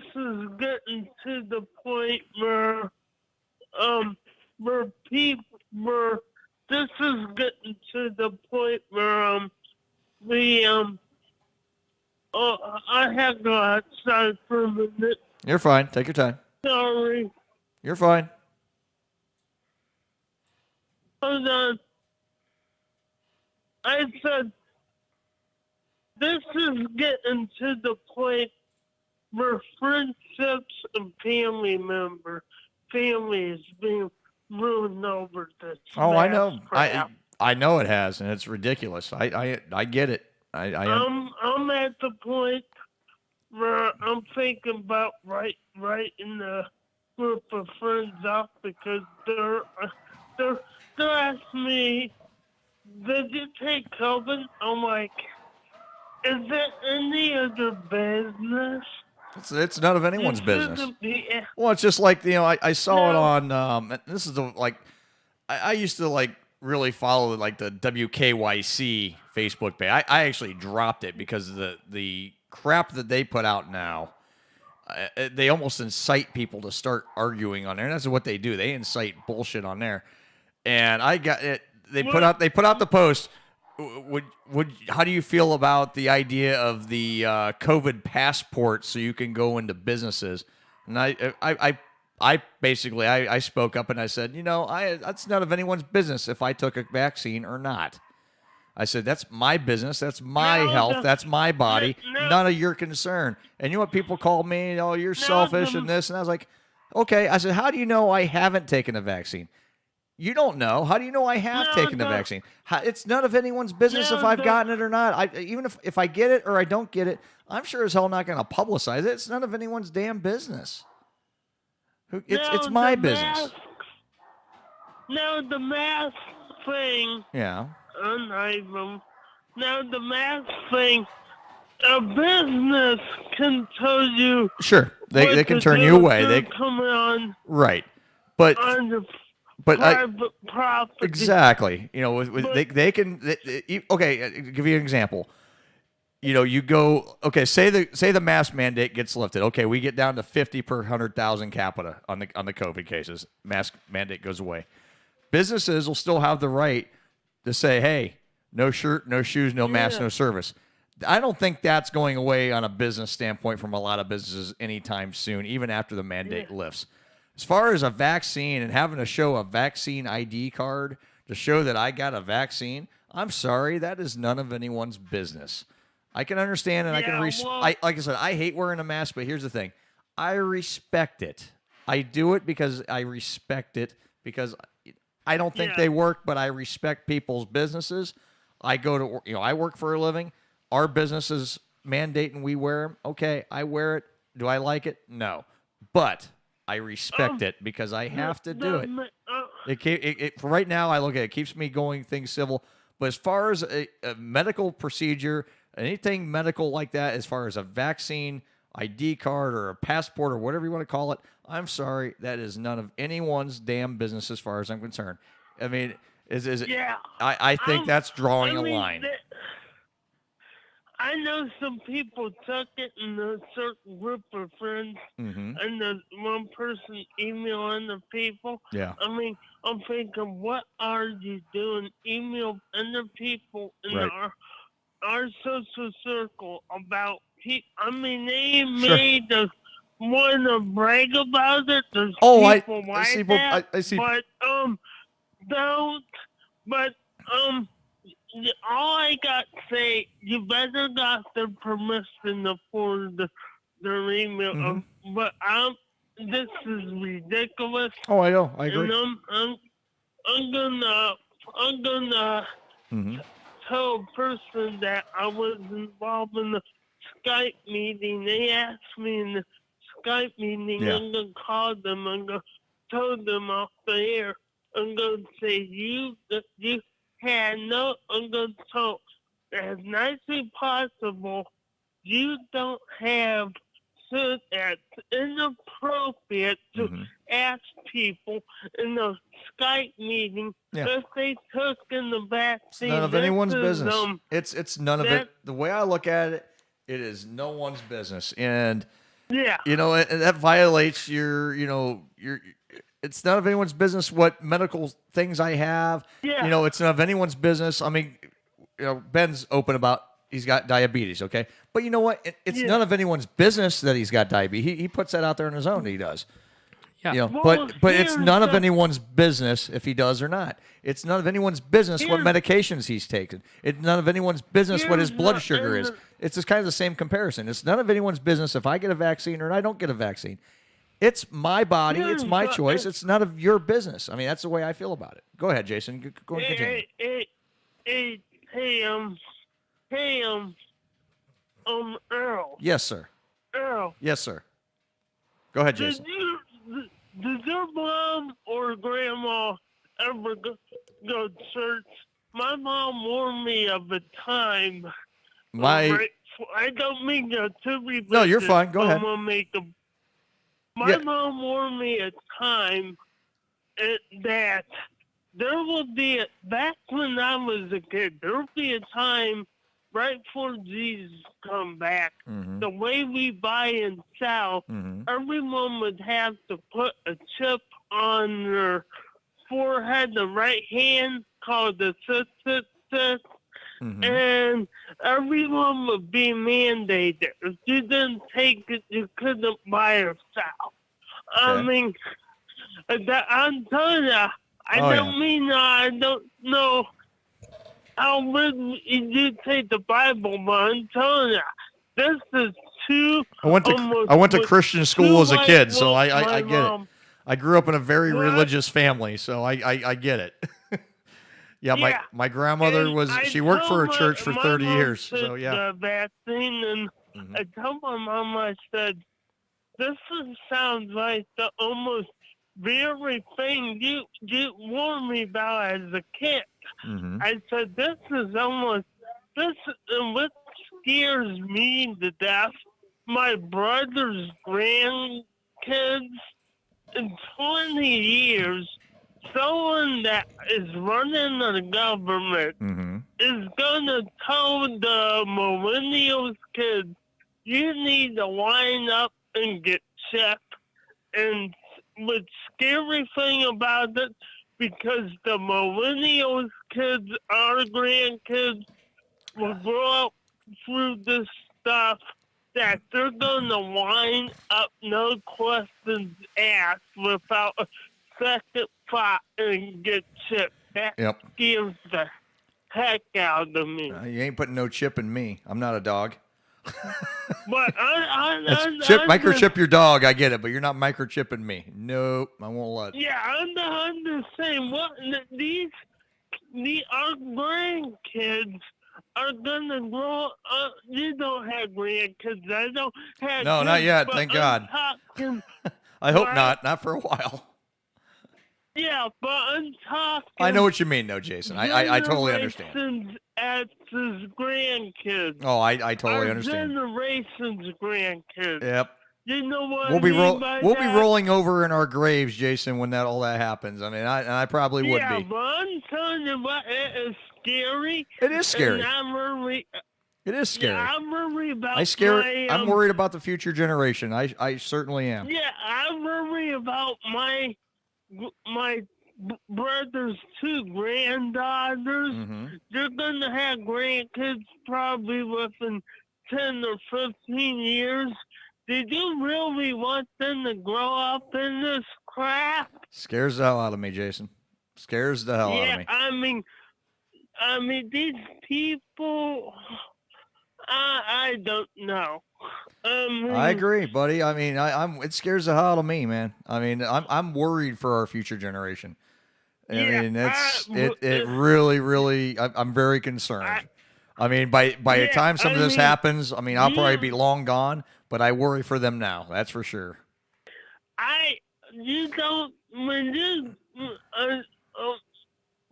was always like by the book person. Mm-hmm. I mean, I broke a couple SEC rules and I was in the CB radio to get my hand ticket. Yeah. But I was always by the book person. Mm-hmm. But last year, I'm like, wait a minute. These politicians have a constitution to fall by. Yep. And, well, hey, I'm going to have to let you go. Okay? Yeah, I got to go too. Yeah, we got to go to break here in a minute, Okay, Jason. I'll put Thanks, my buddy. Hey, lights good call here. tonight. Thank you very much. Okay, I got to put my mask back on until the mask police get here, okay? All right, buddy. I'll talk to you Okay. soon. Bye. All right, bye-bye. Good call tonight, Jason. Really good call. Absolutely. Very good call tonight.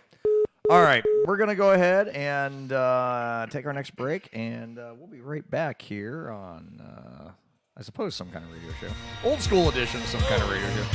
The old music, this is the old music from, this is around 2014-ish when we put this music into play. I was going to go through all the old themes, but I'm like, nah, I like this one. Of the old themes, this is one of my favorites, actually. Kind of catchy. Yeah. All right, we'll be right back after these important beer commercials. I said that. Important, because beer is important. It's a requirement in this show. Nectar of the Gods. That's right, Nectar of the Gods. All right, we'll be right back. Some Kind of Radio Show, Back Alley Radio. This is the land of sky blue waters, land of cool enchantment. Listen.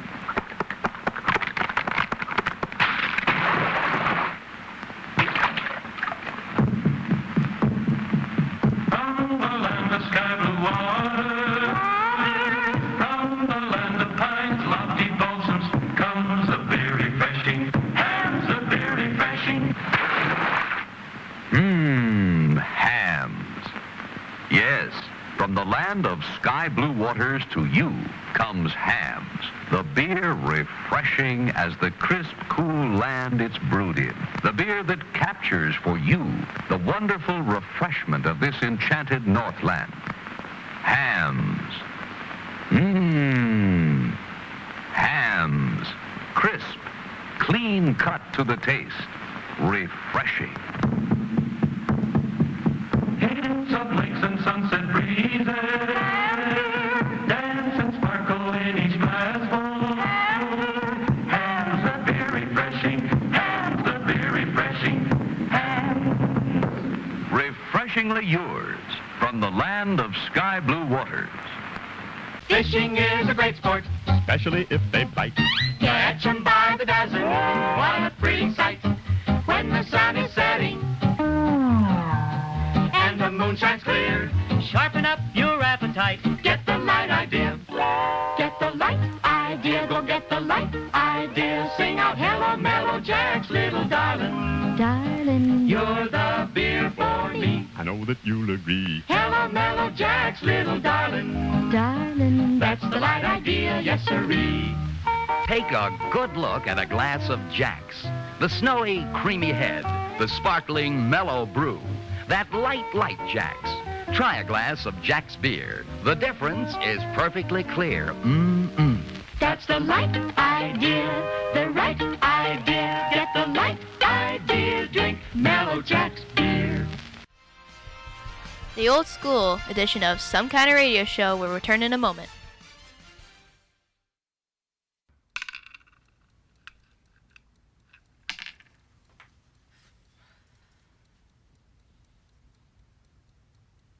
Frank, this is a safe place. It's a place where we can feel free sharing our feelings. Think of my office as a nest in a tree of trust and understanding. We can say anything here. Anything. It's okay, honey. That's why we came. Well, I guess deep down I'm feeling a little confused. I mean, suddenly you get married and you're supposed to be this entirely different guy. I don't feel different. I mean, take yesterday for example. We were out at the Olive Garden for dinner, which was lovely, and I happened to look over at a certain point during the meal and see a waitress taking an order, and I found myself wondering what color her underpants might be. Her panties. Odds are they're probably basic white cotton underpants. But I started thinking, well, maybe they're silk panties. Maybe it's a thong. Maybe it's something really cool that I don't even know about, you know. And I started feeling, what? What? I thought we were in the trust tree in the nest. Are we not? We are. Okay. We are. It's okay. We are. It's okay. It's okay. Please, continue. I don't know where I was going with that. I guess what I'm trying to say is that now that I'm married, I'm definitely feeling a little freaked out about the fact that I'm going to have sex with only one person for the rest of my life. You are tuned into the old school edition of Some Kind of Radio Show. Call now, 234-200-5110. Now here is Earl McCune and the Crazy Crew.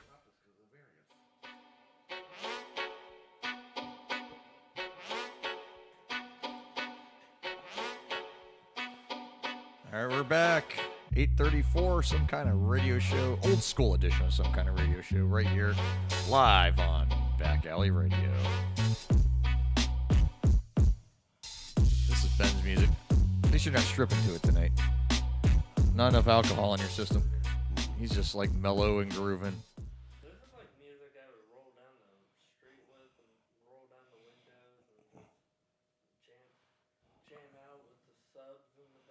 Mm-hmm. Got them. Yeah. Yeah, he's like, yeah. Just kind of going old school. Oh, there you go. Yeah, now you're talking. Yeah. Just kind of chilling. I'm having a little amaretto salad tonight, just kind of something different. A little mellow tonight, you know. Yeah. Don't want to get crazy tonight. No, just kind of.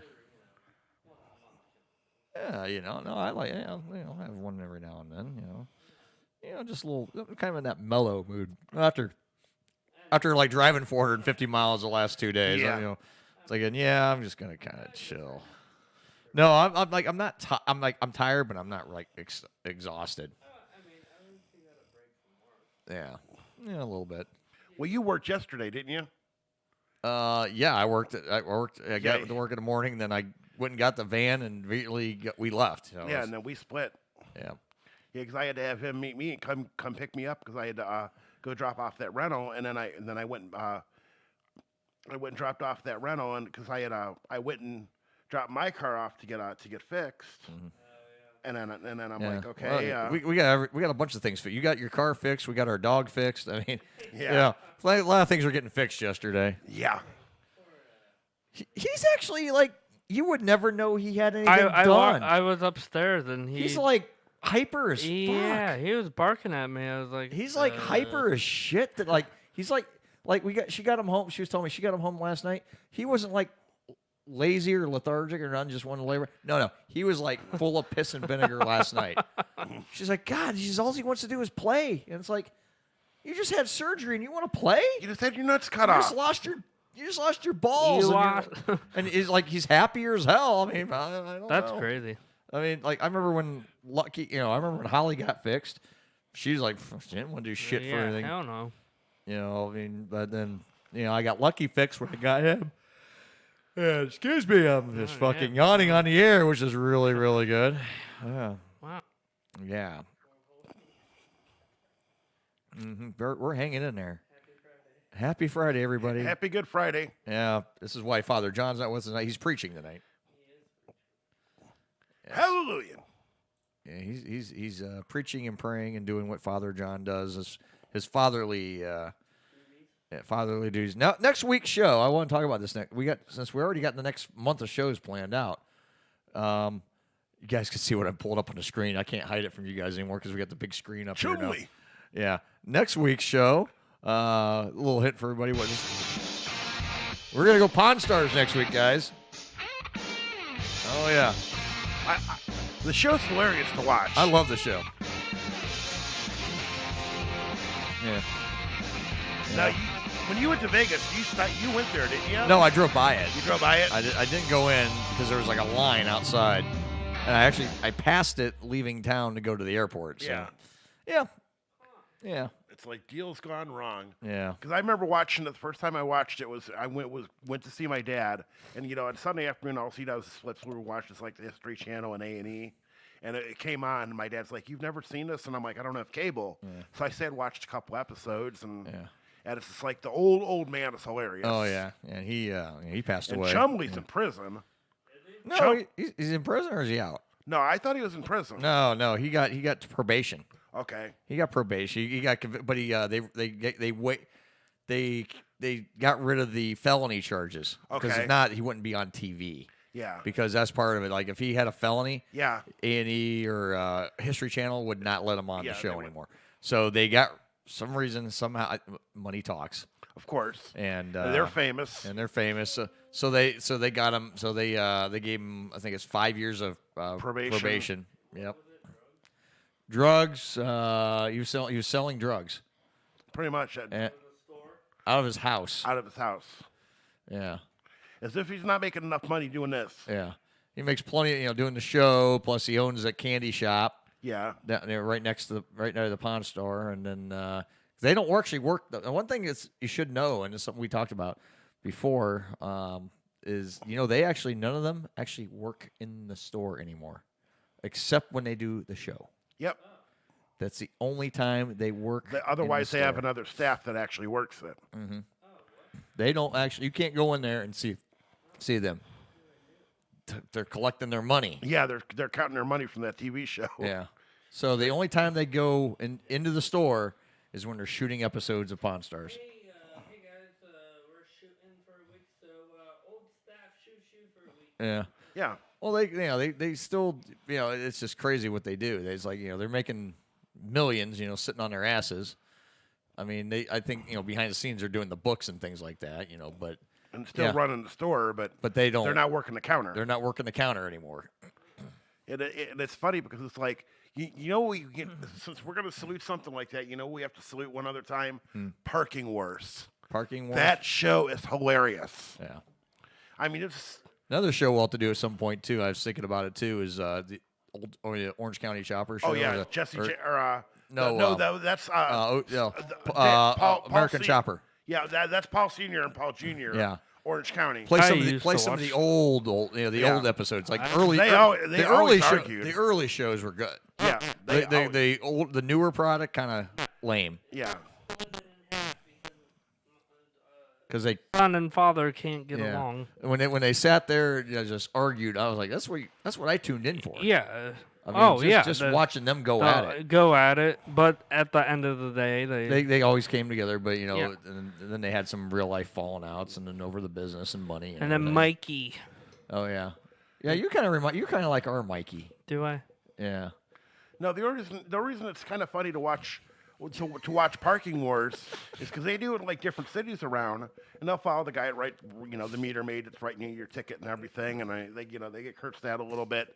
And the funniest episode I saw was this 15-year-old chick wasn't supposed to be driving. Mm-hmm. Her folks had bought her a car. It was a BMW. Of course. It was one of those multicolor. She was like, it's hypercolor.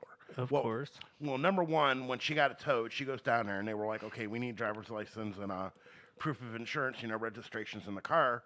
She's like, I don't have a driver's license. And they're like, okay, and proof of insurance, I don't. And she was like, well, my family's loaded. We don't need. Don't take my car. She was like, well, we don't need to carry insurance. My family's loaded. We can pay for whatever. So, and she was just like, well, And they got her for a parking violation, and then they eventually towed it. And she was like, well, it's a multicolor. She's like, it's hypercolor.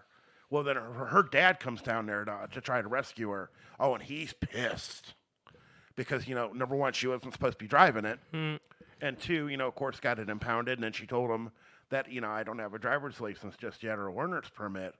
But so she had it. She's rich, so it don't matter. Well, so they weren't going to release it yet because they wanted to go in front of the judge, and then Dad's going off. Well, I'm here to pay this off. I'm here to pay this off, and it's just like here, how much is the ticket? How much do I need? And they're like, well, we need a judge's release first before we can release this. And they're like, okay, well, she's going to have to go in front of the judge and tell him that she was driving without a license for one, and all that. And she's just like, well, we're loaded, so just give me my car back, whatever. We're loaded. You can't take my car because we're loaded. We're rich. We can do whatever we want. Because it was like I picked up a girl that got a DUI because of that at Kent. She was at Kent State PD. The trooper got her for having too many people in her car, and she had no front plate before they got rid of the front plates. Before they changed that rule. Before they changed that rule. Well, number one, her car was overcrowded. Two, she told the trooper why she didn't have to have a front plate. It's a luxury vehicle. Luxury vehicles don't have a place to put them, so we don't have to have them. Did I ever tell you my front plate story? Okay, this is when I lived. Okay, I lived in Alabama at the time. Alabama doesn't give a front plate. Okay. I came home to visit. Oh, that should be good. Oh, this is good. So, of course, I have my Alabama license, my Alabama plates on my car, one plate, and I had like American flag on the front. Okay, driving along. I'm over in Springfield Township. Oh yeah. I'm going 224. See a cop. He U's, turns around, pulls me over. And he goes, "You know why I pulled you over?" I said, "I actually have no idea why you pulled me over. Why did you pull me over? You have no front plate on your car." I said, "Well," I says, "if you look at my license plate, you'll see it's an Alabama tag." Yeah. State of Alabama issues one plate. I says, "Here in Ohio, I know you issue two plates." "Well, how do you know what that, sir?" I said, "Because I grew up here in Ohio." "Well, what are you doing here if you... I said, for one, I was here during my mother's funeral. So I said, my mom died, and I'm here for a funeral. Oh, sorry to hear that. Yeah, thank you. And he goes, but it still doesn't excuse the fact that you don't have a front plate on your vehicle. It's illegal in Ohio to not have a front plate. I said, well, it doesn't pertain to me because I am an Alabama resident. Yeah. And I'm home in Ohio visiting. I says, I'm not bound by the front plate law because I am not an Ohio resident. Yep, it's tagged out the state. It's tagged and registered with the state of Alabama. Then the cop goes, "Okay, show me your license and registration." After I argue that point. Yeah. So I'm like, here you go. State of Alabama. State of Alabama. He goes, "I'll be right back." Of course, he wants to run my shit. Comes back. And he goes, "Well, I'm going to give you a warning for the plate." I said, "You can't give me a warning for the thing." Yeah. I says, "I would like to speak to your sergeant." Yeah. Now. And he goes, "Well, he'll be rolling up here in a moment." Yep. Sure as shit. Here comes the sergeant right behind him. He goes, "Sir, you want to speak to me?" I says, "Yeah." I says, "He's going to give me a warning and a ticket for not having a front plate." He goes, "Yeah." I was like, "Okay, look at the back of my car." Alabama. He comes back. He goes, "Sir, you have a nice day. Sorry, he goes, "Sorry we bothered you." Yeah. And he goes, "Hey, Jones," or whatever the hell. He says, "You and I are going to talk later." You're fired. And it was, and he goes, I said, and he goes, "Well, what's the problem?" I said, "Well, he's arguing with me about the front plate because I explained to the cop. I was like, yeah, Alabama doesn't issue a front plate. I know for a fact." He goes, and I'm giving him my whole story. I said, "I grew up in Ohio. I had Ohio driver's license for years. I had all my car." I says, "This car used to be an Ohio car. I moved to Alabama for my job. I said, I'm home visiting. My mom died. I'm here for that." And I says, "And I'm getting bugged with this." I said, "The cop did an illegal UE back there, to pull me over because he saw me not having a front plate on the vehicle, seeing I have an out-of-state tag, and still proceeds to want to bust my balls." Yeah. And he was like, "Oh, let me handle that." He says, "Well, sir, I do apologize." He goes, "Yeah." He says, "You are correct." He says, "State of Ohio does require two." He says, "But state of Alabama," he says, "it don't." He says, and he's pulling up his phone. Yeah.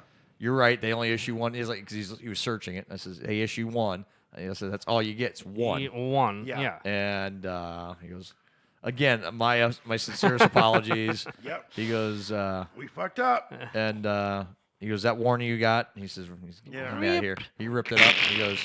He's okay. Well, this is no pointless. Stop. He's no need to give hold it. He goes, "Well," he goes to the officer. He goes, "No need to hold this gentleman up anymore." Yeah. "Sir, you have a nice day." And I'm like, "Thank you." Yeah, thanks. Yeah. Well, I was pissed. 2 weekends ago. I mean, I knew the laws, so I knew how it was. Well, and I finally took my front one off 2 weekends ago. Yeah, I haven't taken my front one off because yet. I was like, "What's the point?" I want to find like a cool thing to put on it. You know, but in lieu of the front plate. Because the front plate. I don't want to just not have anything. I want to put something right and cool there. I thought I just don't because I just paid the car off. Right. And I'm like, I gotta put something cool there. And I thought of that, but I was like, I'm just gonna take it off for now. I mean, I want to go. I'll go like look online or something. I want to see if there's like something cool. Ooh, I got it. You got it. Back Alley Radio. Oh, I could do that. I could put the Back Alley Radio. I could probably get a custom one. That would be kind of cool. Yeah. You could. I mean, either that or I see people get those little thin German plates, and they put them on the front of it, and they have their regular back plate on. I'm gonna search make a custom license plate tag. See, I what wanna- a I wanna see- genius! I would put one on if we made custom. I think you can get one. Because, like, so now I have one hole in the middle where the license plate was. Yeah. Which, I mean, that's fine. And Oh yeah, you can design a customized? Oh, dude. Online on Amazon. Oh fuck yes. Let's do Put this. your text on it. Your design. Oh, youcustomizeit.com does it. Put your Oh. design on it. Hell yeah. What a genius. Custom man. plate. There's like personalize your license plate. It's only $8.57 here. What? Oh yeah, right here. What?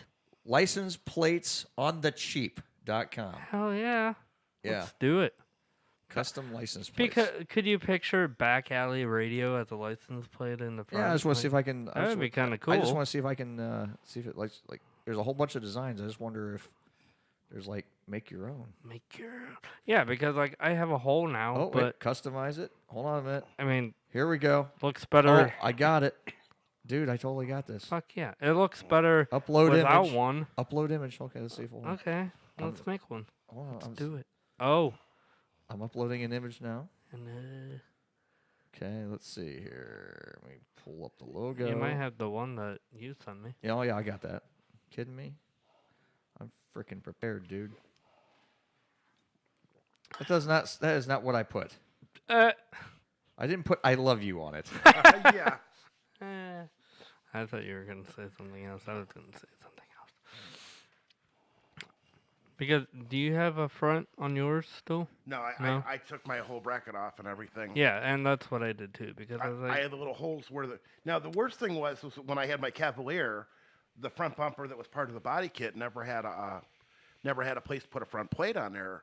And so for a while I never had one. Then I wired it into the mesh that was underneath. Mhm. Then I got stopped and got told since it's not visible, it's not supposed to be down there. yeah. Then I got pulled over in Silver Lake, and the guy wanted to impound my car because technically he could have, because I had no front plate on it. It's not legally drivable. So I had to go home that night, drill into that bumper, and I cried when I had to drill into that thing. Yeah. Which sucks. And so I did it off to the one side because Ohio's legally, it's got to be within like 6 inches of the center of the bumper. Because some cars are designed, They're cockeyed on one side or the other. Mm-hmm. So I put mine on and I had mounted it like right there, and I just I drilled holes in it enough, and I bolted the plate in there. And somebody was like, "Why do you got a front plate on your car?" And I told him, I was like, "I've been stopped too many times. I got stopped by a trooper once. He didn't write me up for the plate.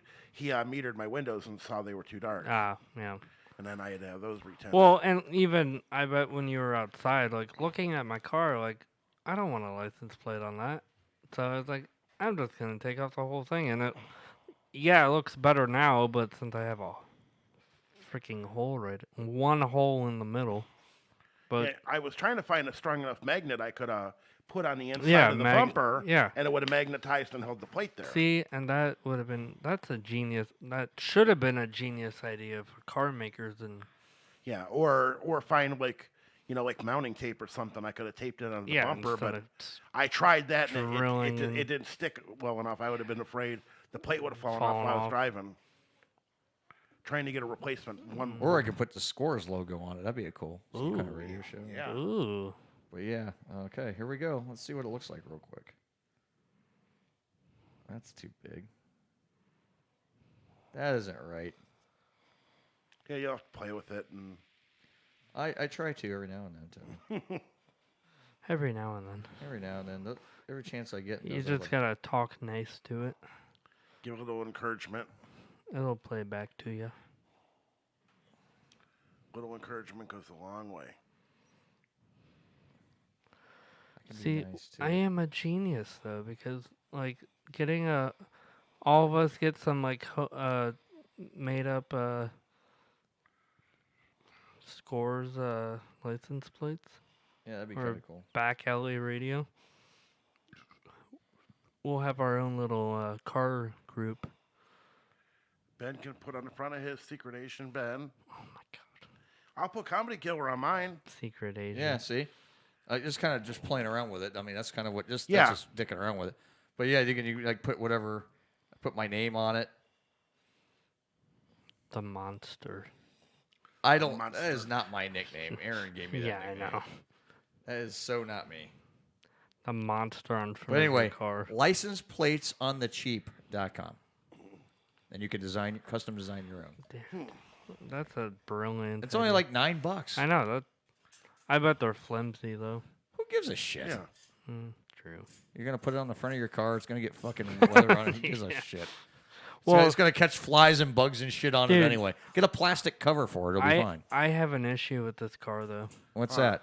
You're driving it? I've gone to the car wash 5 times now in the past like month. Oh, really? Yeah. I haven't washed my car in like a year. Dude, I gotta clean my car out. Tony's been in my car. Yeah. Today. I gotta clean my car out. Yeah.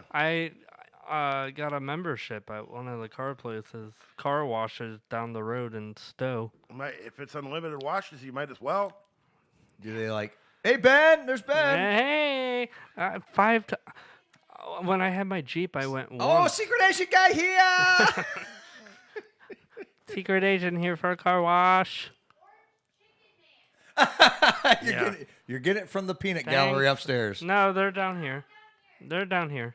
Where the hell are you at down here? What? Laundry room. Laundry room. Okay, stay out of my underwear.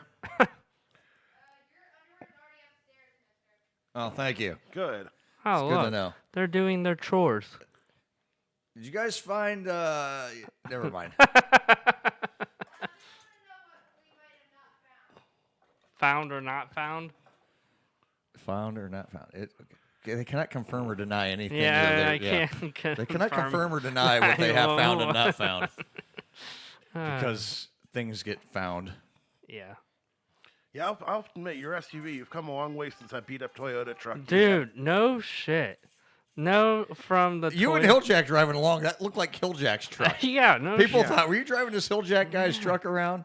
From that Tundra to the Jeep to this, I'm riding. Dude, I just paid off that car. I know. And I'm like, everyone's like, oh, congratulations. Like, no, you won't be congratulating when you saw if you knew what my balloon payment was. Yeah. 'Cause I had a balloon payment on the. You found a secret wig? I don't have a secret wig. Uh-oh. Anyway. Okay, thank you. Thank you. I still want to take you for a drive in that thing because Yeah. Anyway, but no, seriously. So I had a balloon payment on my car. what's a Okay, balloon? basically it's your down payment at the end of your term. Oh no. Oh yeah. Oh wait, were you leasing that? No. Oh, no. oh no. Okay. It was a deal that Deb set up. Oh gosh. Yeah, because it's like So- when I worked at the mortgage company, you know, people could get a balloon mortgage. You would have fixed payments for 30 years, but at the end of the 30 years, you didn't pay off the mortgage. There was still a lump amount due at the end of it, because when they based your 30-year payment, they based it on, like we did a 40-year and then we did a 50-year for a while. Your payment was based upon a 50-year term, but you only paid the first 30. Then the last 20 years of payments that was left was a balloon. It wasn't any interest in there. Yeah. You had to either pay that off or you would sell the house, and then part of the proceeds would. Yeah. So Yeah. so you had that on your car then? Yeah, I paid the car off though. I Yeah, paid they- the balloon payment. Was it pricey? Oh yeah, you could say that. Yeah. Yeah. Yeah, I mean, It was a few bucks. Yeah, it's never small potatoes when they do that. But for a lot of people, you know, like that are going to get into a house and they know they're only going to stay there 10 years. Yeah. It's not that bad for them to do a balloon like that because. Because at the end of 10 years, you're going to sell it anyway. Yeah, if you're you gonna know you're selling it in 10 years, like I'll probably sell this house in 10 years. Yeah. You know, and who knows? Well, yeah. Well, I mean, once everybody's finally all out and they're empty Yeah. nesters, what do they need this big of a house for? Exactly. The comfort. Yeah, I could use a lesser payment though in 10 years. Yeah. Hell, even Bob and Sadie wanted to sell theirs in Aurora and actually just downsize because everybody's out. Yeah. He's like, you know, all of his junk that he had, all his records are at the bomb shelter. So it's like, but you know, it's just like you live in such a big place. All the kids are gone. Yeah. What do you need all the space for? True. anymore? Yeah. Or even like my brother Rich, him and my sister-in-law, you know, their house is about 3/4 the size their old house was. but they sold the old house and bought the new one. The old one was paid off, so when he sold it, they took all that money and put it towards their new house. Yeah. They ain't got much of a payment at all. Adulting. It's fun. Adulting is great. Yeah. But, hey, I just look at it this way. There's a positive way of looking at it. I had a balloon payment. But the way I'm looking at it right now, at the end of this whole deal now, I can save that money. Were you saying her name in vain when you were saying that? Oh, I was. I was like, fuck. God dang it. No. But anyway, no, seriously. I'm like, okay, the payment I would have saved didn't pay out, or I'm not going to be paying now for a while. I'm going to put that money in the bank. Oh, yeah. So there we go. Yeah. Some Kind of Radio Show. We'll be right back. Everybody stay tuned for the final hour of the night show. Old school edition here. BackAlleyRadio.com. Pardon me, baby, but what's a nice beer like you doing in a can like this? Don't you know bottling or canning beer removes a lot of the taste? I'm different. Yeah, that's what they all say. But for real beer taste, give me draft beer. Nobody's figured out a way to bottle that. We have. Ertles has? Tell me about it. Ertles has microfiltration. That's better than the pasteurizing that takes away that good draft beer taste. Here. Non-filling, microfiltered brew. Ertles real draft beer. Say, you are different. Ertles is real draft beer. I'm True Brew. For fresh, non-filling draft beer. Which would you rather have? I'd rather have you, baby. Know the real joy of good living. Move up to Schlitz. With just the kiss of the hops. Mr. Hopkiss, the kiss of the hops in Schlitz. Mr. Hopkiss, what's the secret of the kiss of the hops? Ah, timing. For example, the tea bag in tea. Not enough time, weak. Too much time, bitter. And it's the same with hops in beer. Too few hops, too little time, weak flavor. Too much time, too much hops, bitter. But Schlitz times hops perfectly to get just the kiss of the hops. Know the real joy of good living. Move up to Schlitz. The beer that made Milwaukee famous. The old school edition of Some Kind of Radio Show will return in a moment. Congratulations, gentlemen. You should all be very proud of yourselves. Each and every one of you has been handpicked to represent our inaugural pledge class. Over the next 21 days, you're all going to experience intense mental and physical strain. Frank, just pace yourself. Copy that. Just got a little overexcited. Sorry.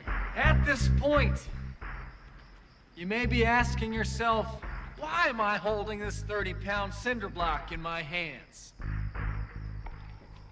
You might also ask yourself, why does this cinder block have a long piece of string tied to it?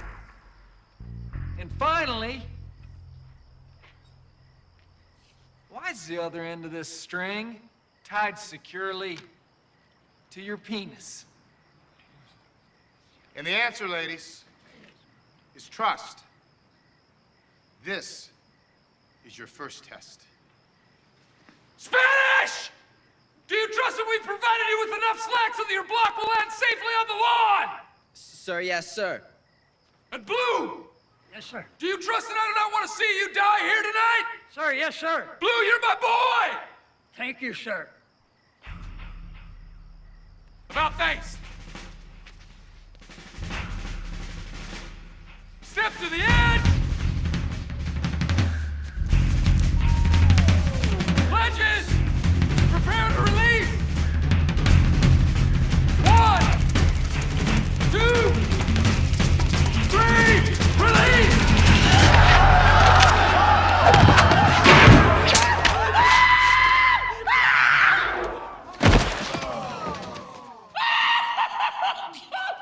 Wasn't meant to happen like that, Jonesy! Walk it off, big guy. You are tuned into the old school edition of Some Kind of Radio Show. Call now, 234-200-5110. Now here is Earl McCune and the Crazy Crew.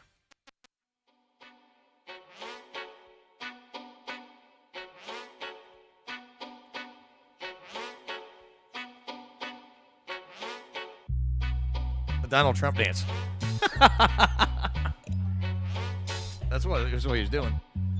Anyway, welcome back to hour number 3 of our old school edition of Some Kind of Radio Show.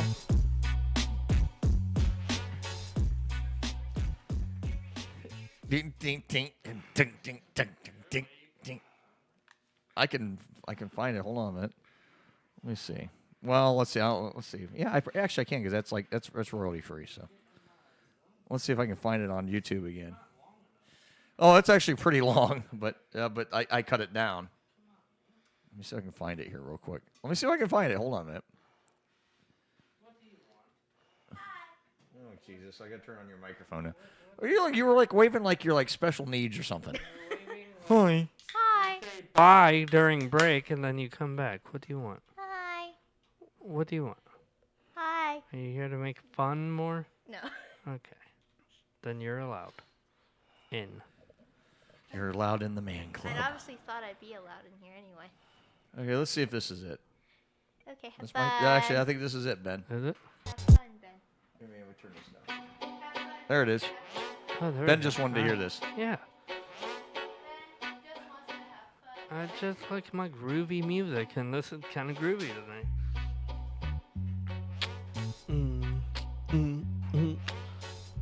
See, this could be some kind of like beatboxing, like, yeah. Yeah, there you go. Going down in the cave where we're doing our radio show. It's called Back Alley Radio. Secret agent here trying to rap. Trying to. It sounds like crap. Secret agent. Oh. Thanks, Tony. Keep going, Ben. Keep going. Secret agent here trying to rap. Trying to make some beats for Back Alley Radio. It's Friday night, April 2nd, and we're here jamming out, drinking our beers, talking shit, smacking, slapping. Oh, man. I don't know about that. We're not slapping anything out here, dude. No, we're not. There's no slapping No. down here. No. Smack talking. Well, no. You said he's talking about slapping it. I'm like, dude, no. you do that on your own. time, Yeah, okay? that's later. That's later. Well, your woman's not going to be with you tonight, so you got to slap it? Maybe later. Maybe later. She'll slap it for you. Hell yeah, sure. He's like, hell yeah. Giggity, giggity. It's Friday night. We rolling up. Get your drinks and settle up. Down. See, that's Settle real. up. Settle, Do I got a up. bill to pay here? What the fuck? Settle up. I paid enough shit Man. the last couple of days, man. Shit. Man, this is really hard. I don't know. Ben's going old school freestyling. I'm trying to go old school freestyling. Secret agent trying to rap. It's not going so well. You've but heard of Eminem? sounds He's like NOP. We got Eminem. He's NOP. NOP. NOP. It sounds like shit, but you know. SAB. It's me. SAB. I'm a- Secret Agent Ben. SAB. Oh, man. You're SAB. SAB. SAB. SAB is here in the house. We're rapping. We're chilling. We're drinking. We're crapping. We're crapping. I hope not. That was pretty good. Okay. Okay. Enough of that for now. That was fun.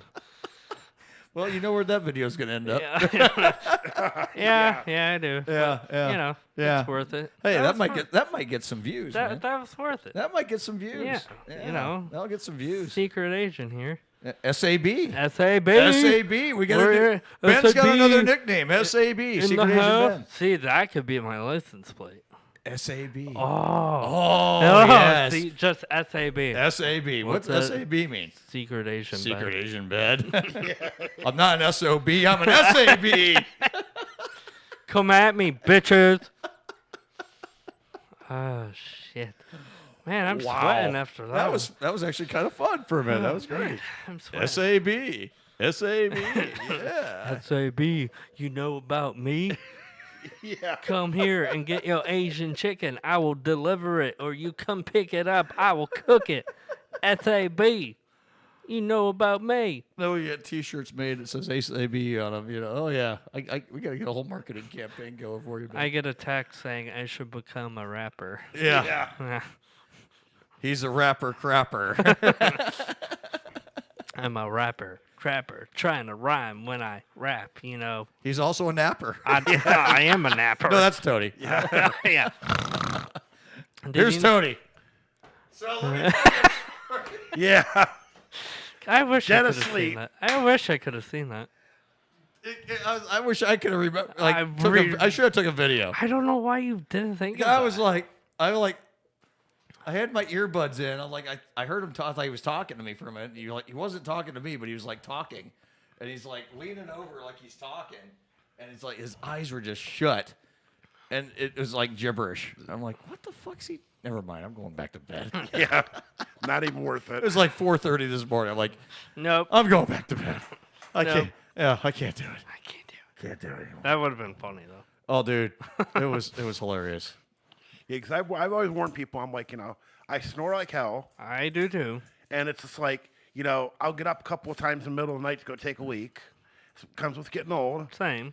And I'm just like, and then a lot of the times it's like, even like at home, I'll get up to go to the bathroom for a second, but I'll get up, I'll sit on the edge of my bed, and I'll fall back asleep just sitting up. Oh, like 3 times last night. He was like sitting up middle of the night, but he's still sleeping. Yeah. And he's snoring. He's like sitting on the edge of the bed, facing like the window, right? Yeah. And I'm like, Tony's up again. Okay. And he's like, and he's like sitting on the edge of the bed, just sitting up. Yeah. Just pass the fuck So out. it's like him sitting here, but just on the edge Without of a the bed. microphone in front of him to catch him. Or the table. Oh, yeah. But he's just sitting up. Just What? like perfectly sitting up. Did you stay awake during the drive up and back? Yes. Oh, wow. Yeah. He was awake the whole Down trip. and back. Down and back, yeah. Wow. Yeah. Well, it's like, number one, you can't find a radio station down there, so Good on the way- point. You were So we talked the whole time. Yes, You we- were yes. in the van. I did. And we were in the van, and we just talked the whole time. I mean, talking, that's the one thing I do miss. We had fun. I mean, There's a lot I learned about Earl that I didn't know. Yeah. Oh. And he learned a few little Well, I things. mean, it was just, just because I've known him all these years, but it was just never stuff that came up in like the normal topic of conversation. Yeah. Yeah. So it was like, it was He's like, learned a few things about me over the years. That's good. Yeah, and I mean, and He's learned my life history. That's good. and he learned a lot of, a Yeah. lot about me. So, do you feel like this little road trip kind of was a like, bonding experience. like more of a bond, like Well, we had a good time. We had a good time. We had fun. And we made it fun. I mean, you had to. I mean, because the majority of the whole work of the trip was just this morning. That was it. Yeah, and it took an hour. Yeah, it was like just loading shit up from the clusterfuck. Yeah.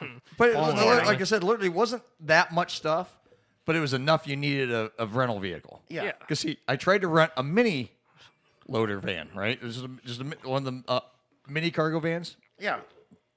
Well, they called me. We're out, so we'll give you a full size. I said, well, you're gonna give me the same price. Hold on a minute. Yeah. And they're like, yeah, I guess we'll have to give you. Yeah, I was like, yeah, because I said that's the price I agreed to pay. And I For said, I vehicle. booked this a week ago, and you're telling me now I don't have a vehicle. Yeah. So I'm not paying additional money to rent a vehicle that you don't have. Yeah. So, yeah, please honor the person. They did. Which they and she was cool because She was didn't- really cool. She didn't. Today she didn't charge them for the extra day. Yeah. Because we got back late. Normally their policy is They'll tack on another full day. another full day if they can. And they didn't. She says, no, I'll roll it back. You're good. Oh. Yeah. Like for me, I had to. Who's addicted? You suck.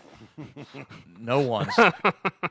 But she was really cool about this girl over there. Yeah, we dropped it off today. Well, I kind of gave her like I kind of embellished a little bit that the traffic in Columbus. traffic was shit. yeah, which it was not good, Yeah, but it wasn't great. But it wasn't hold us up that long. I said we were sitting in traffic for like 2 hours. I said then the load we were picking up should only take us an hour to load. We were there 3, which we were there an hour and a half, by the way, instead of an hour. Because I wanted to be in it. My goal was to be there at 9, be out of there by 10. Because I knew what we had to get, and I said we should be done in an hour. Yeah. Well, then we were there another half hour longer than planned because if we'd have got that safe right out, we'd have been out of there like by 9:40. Yeah. I mean, we would have been in and out, done. Yeah. Because I had this planned. Had you know? to go buy tools. Yeah. Fucking ass. If I would have known that, I would have brought mine. If I'd have known, I'd have taken some of mine too. But Yeah, but it's just like, then we get back up here, we had extra hands to empty it out at the at Legends. So yeah. So once we got back to the bowling center, like everyone's like, "Yeah, let's just get out here and Let's bring go. it in." We got that offloaded in like 15 minutes. if that, yeah. You know, and got everything put away in 15 minutes. Great. All right. Cool. Done. So Bye. I stood around there for about half an hour. Yeah. We just got it. We needed to just stop doing anything anyway. Grabbed Tony a Powerade. You know, he's like, I need something to drink. I was all right, I'll give you a Powerade. Yeah. And It would have been like beer. yeah. So we sat there and shot the shit. I talked to my boss for a few minutes. And my buddy John, who was there, actually helped us offload, and who's going to be coming back to work with me pretty soon. So I'm excited about that. And we just like, okay, well, time to go. And then I go and it's like, oh shit, I got to put gas in this thing. So I go get gas, and so we had to stop at Circle K right there at Talmadge and in North Main. North Main. Tough to pull out of there. Yeah. So anyway, I pump the gas. It's like $50.70, whatever. Great, whatever. Then the receipt won't fucking print. Receipt won't print, so I had to go in. Go in. Standing behind these women. Yeah. They're playing their scratchies. Then they're redeeming them, and they're just sitting at the counter. Yeah. I'm like, ladies, get back in line. Can we? Well, I'm still buying. I'm like, okay, you bought, you're paid. Move. Move. I need to get one thing, and you guys just keep buying scratchies. And there's like line. There's people behind me, and finally the lady, she just kept going. I was like, ma'am, this is getting stupid. You know, can you just have them kind of like pull off to the side so we can get these people through? Yeah. Then get back in and line. She finally said, yeah, you need to. We got to get these people moving through here. Yeah. I would have been like, I'm like, look, I'm sorry, I'm under a time crunch. I have to return a van here like 20 minutes ago. Yeah. And you know, and it's like finally I get the van down there. That's the most annoying thing. When people just don't have a care in the world and they just... Oh, they were more worried about their lottery tickets than yeah, anything. It's like, let's scratch, scan. Can I buy more? Scratch, scan. Yeah. Can I buy 20 more? Scratch, scan, scratch. Can you really? cash these in now? Or like So she cashes them in like the first time, and then she hands her the money, and then she wants, I want to buy more. She's like, I could have credited you, and we got to buy. No, I like the cash in hand, then I hand it back to you. Oh my god! And she did this like twice. Yeah, I finally said, no, okay, enough. Yeah. I'm like, you got, and I said, look, excuse me, you got 5 people behind me. You guys been standing there for 5 minutes. This is ridiculous. Yeah, and I'm like, I need to get one thing and leave. I'm under a time crunch. I'm sure these people behind me, guy behind me goes, about time somebody said something. Yeah. Well, I says, no one else was, so I did.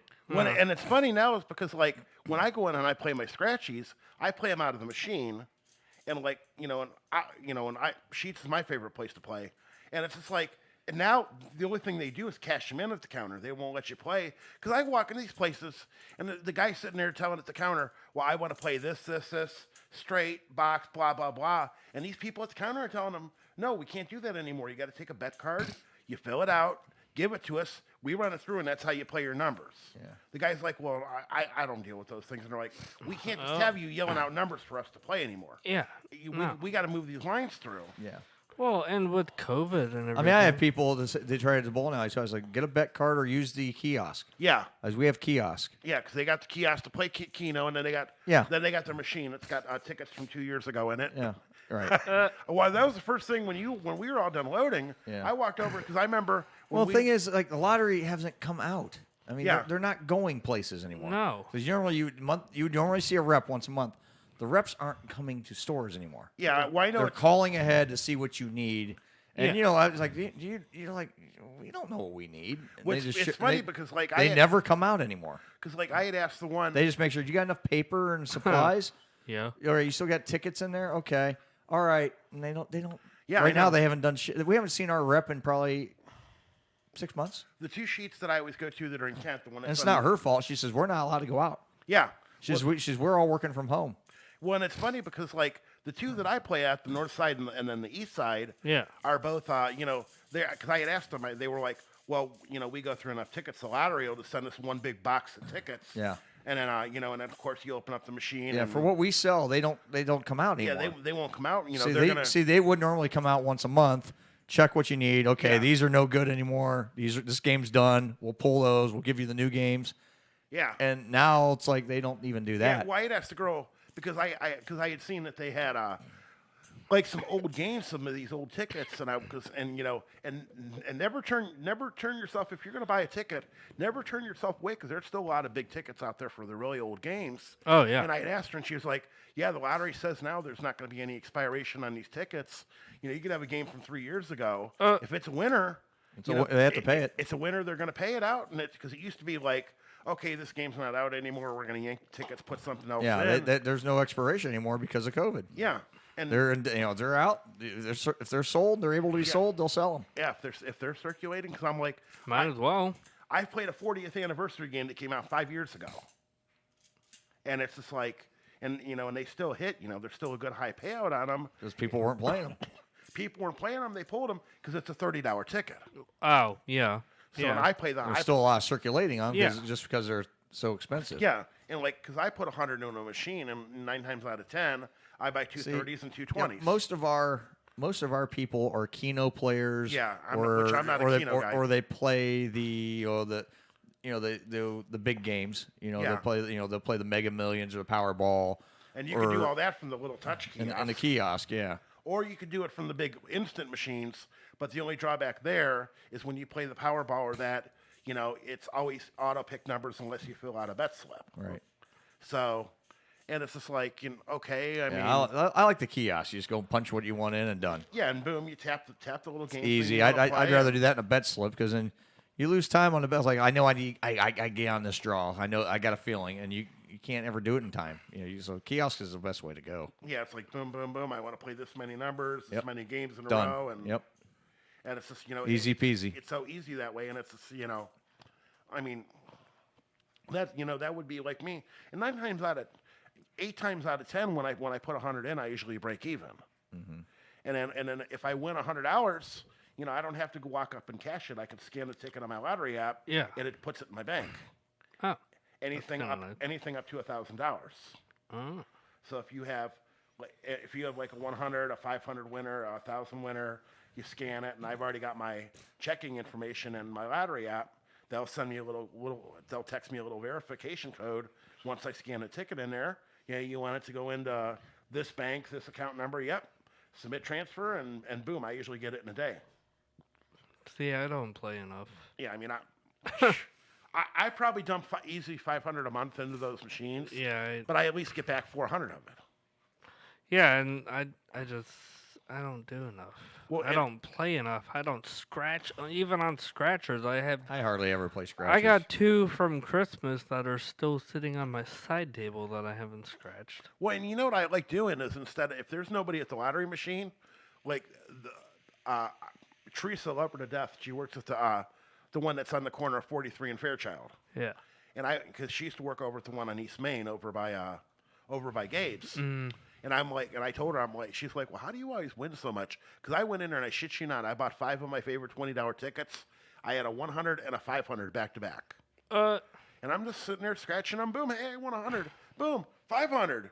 And I showed them to her, and she was like, oh, sure, well, they can't cash them. They don't have that much money. Oh, yeah. But I was like, I can go to like Acme or something, whatever. Yeah. And but now I can scan them and pay them. And I was like, here's the thing I've been doing, because I know, I've played them enough that I know there's always the really big winner out of the roll is either within the first 5 or the last 5. Mm. Or maybe sometime you might get a good one in the middle. I'm like, and a lot of times what I'm doing now, I go and throw 100 in, I hit the button, and then I just scratch off the bottom barcode, scan it if it's a winner. But hey, yay, I got a winner. If not, then okay. So I don't buy 5 of them. Instead of scratching. And win on the second one. Don't need the last 3. Yeah. I could spend that last $60 on a couple other tickets. Right. So, and she's just like, yeah, if there's nobody else in the line, hell, I do the same thing. Mm. Yeah.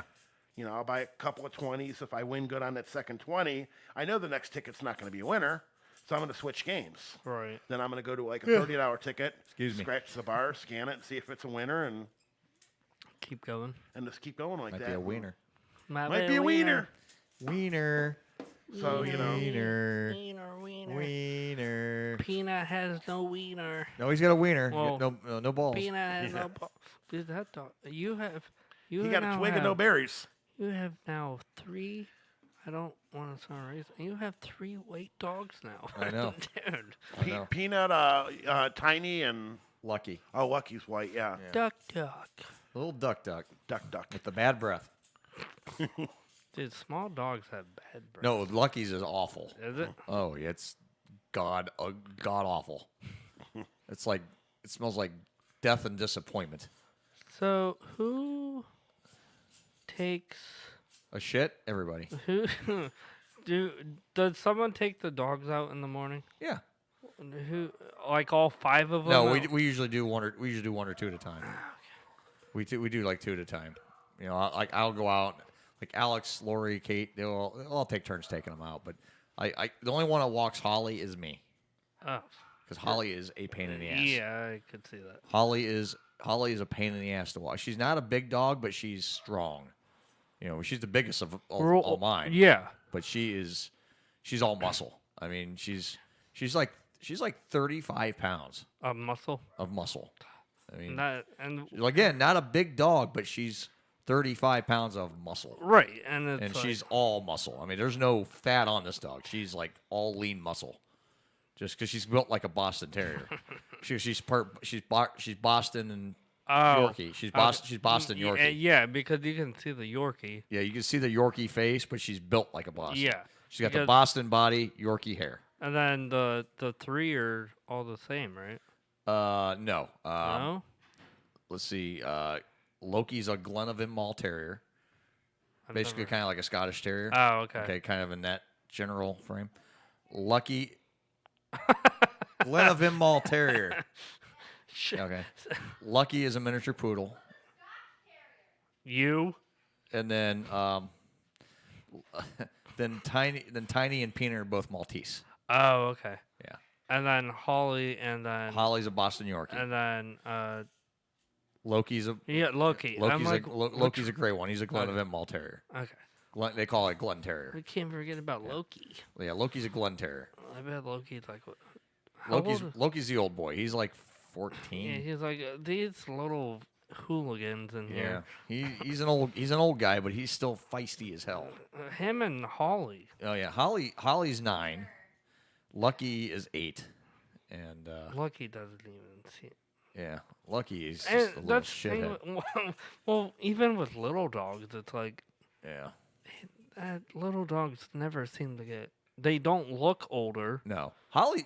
You can tell Holly's looking older because she's getting gray in her chin. Yeah, Holly's gray in her face. Well, and Yorkies, like Yorkie they turn breeds, gray. Oh yeah, they turn like our almost 15-year-old that we put down. He was gray by 11 or 12. Yeah, she's been gray since like she got started getting gray about 3 or 4 years ago. She was about 6 or 7 when she started turning gray in her face. Because she used to be all black through here. And it was like, now she's got the white mouth. Yeah, it's like, yep, she's gray. Yeah. She's getting old. And then you got Butt Munch in there. Yeah, Butt Munch. Butt Munch. Are you doing laundry, Butt Munch? Whoa. You washing your booby holders? Just asking. I wash those plenty. Yeah.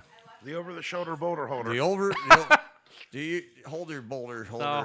The holsters. The holsters. Some people call them 2 cereal bowls. 2 cereal bowls. Yours are more like casserole dishes. Casserole holders. Thank you. Very welcome. And you're short. And you're the weirdest. You're a shrimp. Start calling you Nero Shrimp. I'm not that small. You're kind of like a midget. You could be on that little People, Big World Yeah, Show. little people. Yeah. Man. Little people. Hey, I got a new show for Lori. Little people, big tits. Hi, Lunch. Thank you. You are too. See, you can dish it. Reminds me of somebody I used to. Yeah, you can dish, but you sure can't receive Now, it. if you start throwing shit, I'll know there's a real problem here. Yeah. We're gonna have a real problem here. No. You don't know what we're. Yeah, Your mom used to throw things at us when we make fun of her. Remember that? Yeah. She would throw pens and pencils and Keys. Yeah. Watch out, cover. Clock radios. Huh? Beer cans. Yeah. Did she? Oh yeah, she's thrown everything at me. She threw everything at me at one point.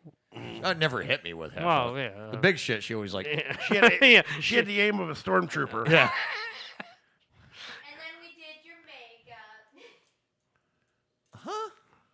We're not talking. We're not talking about that. We're talking about throwing. Throwing shit. I'm gonna pick up that table and throw it at you. Yeah, we're gonna throw this. We're gonna. You don't have any orange Yeah, chicken. see, she can dish it out, but she Can't take it. No. Apple don't fall far from the tree there, does it? No shit. Yeah, you were supposed to do a dare tonight. We never did do that. You know what? We'll hold off till next month. You know what happened? We didn't talk about it. No, we did. We just kind of like said we kind of swept that under the rug a little bit. Yeah, we did. Yeah, we just kind of like, okay, we'll get to this we'll later. try We'll get this. this later. Because we can't. Aaron posts, the bears and Yeah. Oh well. Oh well. That's okay. Oh well. We got next month when it gets warmer. Oh yeah, we gotta do that one. Yeah. Ben's gotta be in a pool in a bikini. Waterworks. Hey, Waterworks. Or a tasteful one piece. Yeah. Oh God. A one piece swimming. USA. Tasteful. Secret Asian tasteful one piece. All right, we'll be right back on Some Kind of Radio Show. Stay tuned, everybody.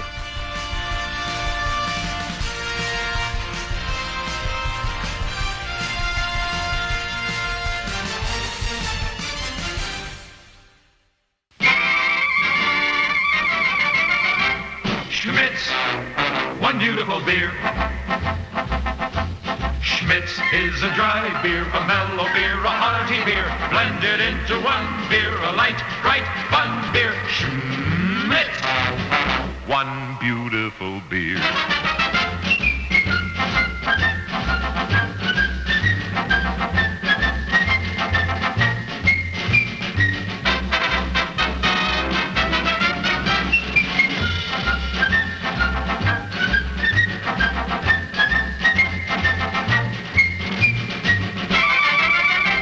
Schmitz is a dry beer, a mellow beer, a hearty beer, blended into one beer, a light, bright, fun beer. Schmitz, one beautiful beer.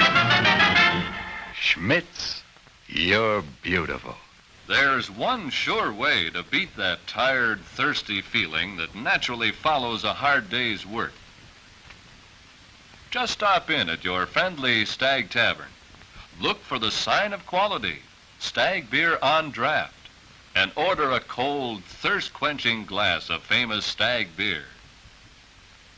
There's nothing else quite as refreshing, as satisfying, and as downright good tasting, because Stag's flavor is the result of over a century of brewing experience. Notice Stag's rich, creamy head. Taste its can't-be-copied, smooth, dry flavor. It's America's first dry beer. Extra brew to give you that extra beer-drinking pleasure. Enjoy a cold, golden glassful of Stag Beer on Draft today at your friendly Stag Tavern. The old school edition of Some Kind of Radio Show will return in a moment. Welcome, everyone, to the official debate section of the Charter Review. Unfortunately, the captain of the university debate team had a scheduling conflict. Yeah, so we had to bring someone else in to fill in for this event. Ladies and gentlemen, please welcome the co-host of CNN's Crossfire, famed political consultant, the Ragin' Cajun, Mr. James Carville.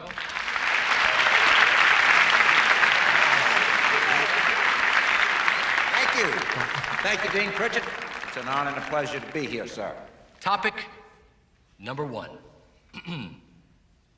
What is your position on the role of government in supporting innovation in the field of biotechnology?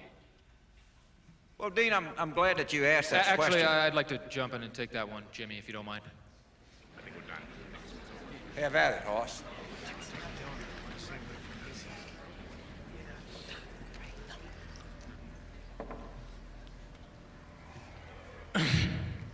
Recent research has shown that empirical evidence for globalization of corporate innovation is very limited. And as a corollary, the market for technologies is shrinking. As a world leader, it's important for America to provide systematic research grants for our scientists.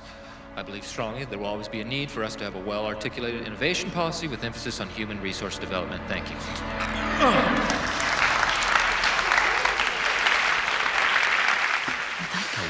What happened? I blacked out. Well, that was interesting. Thank you very much. And your rebuttal, Mr. Carville. We have no response. That was perfect. That's the way you do it. That's the way you debate. You are tuned into the old school edition of Some Kind of Radio Show. Call now, 234-200-5110. Now here is Earl McCune and the Crazy Crew. Here's your music, Ben. Your chilling music. Here, this help. There you go. There's your music. This is Ben's jam right here. SAB right here, everybody. Secret Agent Ben. Yeah. The SAB. It's SAB. You know me. We down in the club. We down in the club. This isn't a club, man. We There's no stage and pole in here. We could change that. Yeah, though. we need to. Yeah. Put a stage over there where the foosball table is. Oh yeah, you'll find me on that thing. I can see you dance around on the pole. pole, yeah. Mm-hmm. Ben's gonna, Ben's pole dancing now. No. Put a little stage there and a curtain. You can hide behind it. You know. I'll bring in some Monopoly money to throw at you. Hell yeah. Put a couch over here. You know. I do kind of miss the couch. Yeah, I'm gonna actually put a couch in at some point. We'll find my ass on that. I'm probably gonna end up getting rid of the foosball table because no one ever plays it. If it's it's out right now. there, I feel like it would get touched more than it wasn't touched out there. That's the thing. Everyone's like, oh, we'll play it. You know what you need. No one ever plays the foosball table. Pool table. You'll find my Asian ass on a pool table. Yeah, I don't know if we have room in here for a pool table. Those are heavy and large. Yeah, but I mean, like I said, we get right now the foosball table is more or less decoration or a holding table. Yeah, it plays the junk collector some days. Yeah. Yeah, well, it is what it is. But if I could get a hold of a pickup truck, yeah, the existing furniture that's in my living room, it's not in great shape. Yeah. But we could bring it down here. Yeah. There's a chaise part of it, a part of the sectional that's still good. Yeah. Then the one side of the sectional that's got the corner piece here. I got a sofa at my aunt's house I could bring over. Okay. We don't have a fucking room for sectional. No. There's. But it's not very much. But you find my ass on that sectional. Like I said, what I would do is what I'd like to do if I take that thing out of here, put a couch over there. Yeah. And maybe put another little couch there and leave leave the middle open. Put a little red carpet right there. Yeah, I don't know, something there, and then I don't know. Then you'll find my ass asleep by now on the couch. I don't know. I'd like to put a sofa over there though. That would and then if there was a game on. Yeah, or you put it against that curtain wall there, and Yeah, one this way, and then maybe one this way. I don't know. We can watch games. And Yeah, because I can just this monitor also acts as we can put the TV on. You know, that's easy too. I mean, if you ever need. I throw a movie when I'm down here working. I'll turn this to a movie while I'm working on the shows. Yeah. And I'll put a movie on while I'm working on watch a movie on it. You know, so I got Netflix on it. I'm jealous. Yeah. I really am jealous. I don't get to hang out down here as much as I like to. I know, and I my ass would be down here. And there's more I want to do. I still want to like redo back here, make a little like a regular like a stand for beer bottles. Like and build booze one? bottles. Yeah, I want to build one. Something like build like a stand, like and put booze bottles on display. For like make it a little like mini bar type of thing. Or I'd like to put like a little mini bar over there. That'd be cool. But put the little, like maybe a 3-stool bar up. And then put it over there, and then like have a couch over there, and then he's like, okay, now it's like make it a little bit more man cave. We can do. Now I can throw building. it. You already have 2 bar stools right here. Yeah, exactly. I got bar stool. Actually, I got 3. I got Okay. one there, one in that corner there too. Oh yeah. So we got the bar stool. I just got to put a bowl. I just got to get a bar. Let's build. And then once you know your summer schedule. Yeah. Once I know, I'd like to build one. Put a little just put a bar in. And I can do a little have a little cabinet behind it. And put liquor bottles in it and put a little bar. I don't know. Maybe throw another TV on that one. Yeah. I mean, hell, why not? At that point, I would just build the wall. Oh, yeah, At that point, I would true. just build the wall. Build the wall. Get rid of the curtain and build the wall. Might as well. See, right now, it's like once you enter this curtain, once you cross the curtain, your IQ drops. I don't think so. Oh, it sure does. We're pretty smart, though. Yeah. Kind of. But you have to have. It's all about the show, man. Is it? But no, I don't know. I'm going to do some more stuff down here as the weeks and months go on. As, But we made progresses. we made a lot of improvements Dude, in here. You've done this whole entire house in Yeah. the past year. Yeah. You guys have done a lot. We've done a shit ton. I mean, New furnace in there running nice and quiet. I know. It sounds nice. Yeah, it's quiet. Doesn't Yeah. run. Yeah. It's quiet. No leakage. No, fix that. Yeah. No leakage. No, Fix the leak and Because, somehow, some way, when you're 5 steps ahead, yeah, something happens. Oh, it always happens that way. 4 steps back. I was like, yeah, we're looking good, and that happened, But at the same time, hey, it needed to get done. So I was looking at getting a new one within the next year to 2. This just kind of sped it along for me. It is what it is. Free of charge. Yeah. Yeah, really. Yeah. When it got down, what was it like? When I had to pick up my car today, it was like $650 to get all the shit done from the accident, and I had to pay like $3.5 of my portion to get my body work done on my car. So I forked out about $1,000, but I had already gotten like $550 from them. They're sending me another almost $1,400 for the time I was off working, 10 days at like $138 a day. Tony makes more money than anyone I know. I swear to God. So you You're notice, rich. well, to cover, but I mean, I still gotta fork out the, at least the $685 payoff that I forked out today. Yeah. And I got, got some money, and I don't know if I'm gonna be able to drive Uber anymore. What, in your car? Well, no, just they sent me something today about my background check come back, and He got a nasty gram. Yeah, I got a little nasty gram from them. So and they were like, well, if you want to explain your side of things, reply to this email address, which I did. And I was just like, I pointed out everything that was on there. Because if you get in an accident, even if it's not your fault, it shows up in your DMV and your background check. So a couple of the dings that were on there was one when I got rear-ended at the beginning of this month. The other one was from a year ago when I was still at the vending company when I got in the accident in Hudson in my work truck. Wait, so even if you're not driving Uber, these will come up? Well, yeah. If a company runs your driving record, right? For say for a job. So were you driving Uber when the? No. When none of this happened. But the problem is, it shows up as a ding on my background report. So I had to explain to him 2 years ago when I wrecked my Avenger. Yeah, I told him I hydroplaned. I didn't want to tell him I fell asleep at the wheel. Yeah.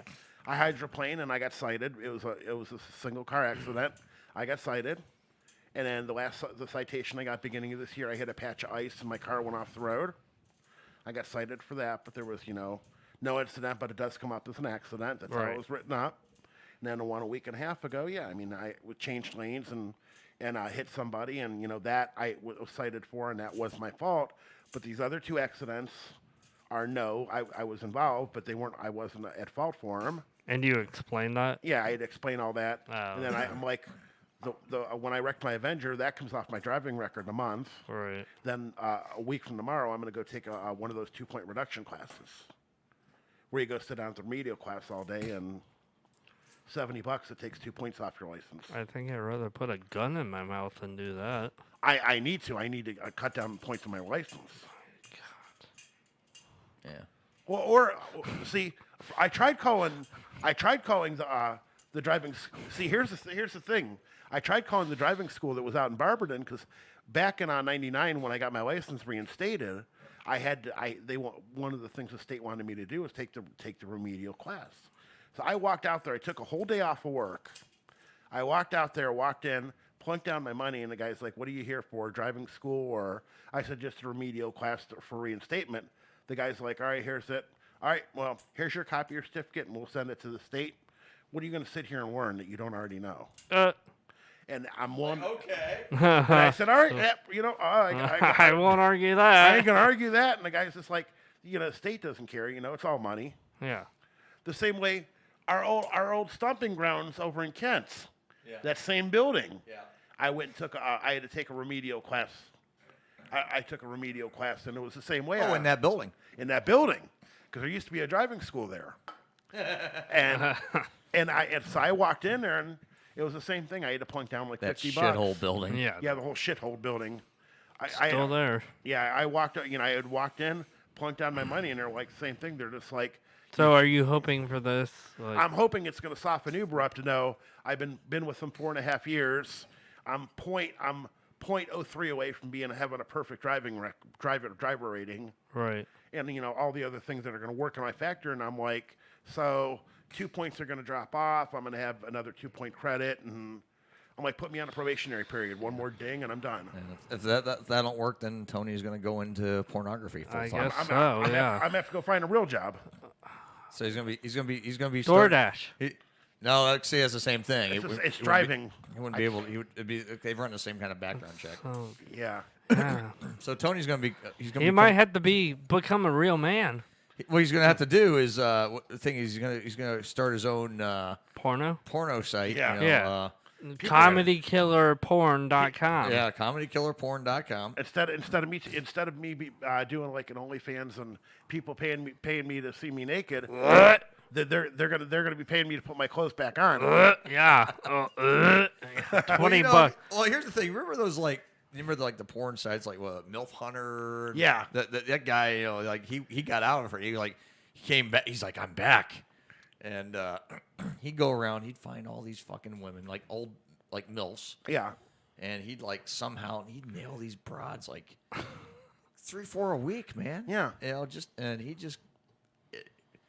I don't get it. I mean, he's average Joe looking guy, and sounds like Tony's future. Tony could have a serious future in that. Did I ever tell you this the story of when I got to get on the Girls Gone Wild? Do you remember Girls Gone Wild? Yeah, I do. When back in the day, Ben tried out. They wouldn't let him in. Yeah, he was too wild enough of a girl. Yeah, I didn't make it.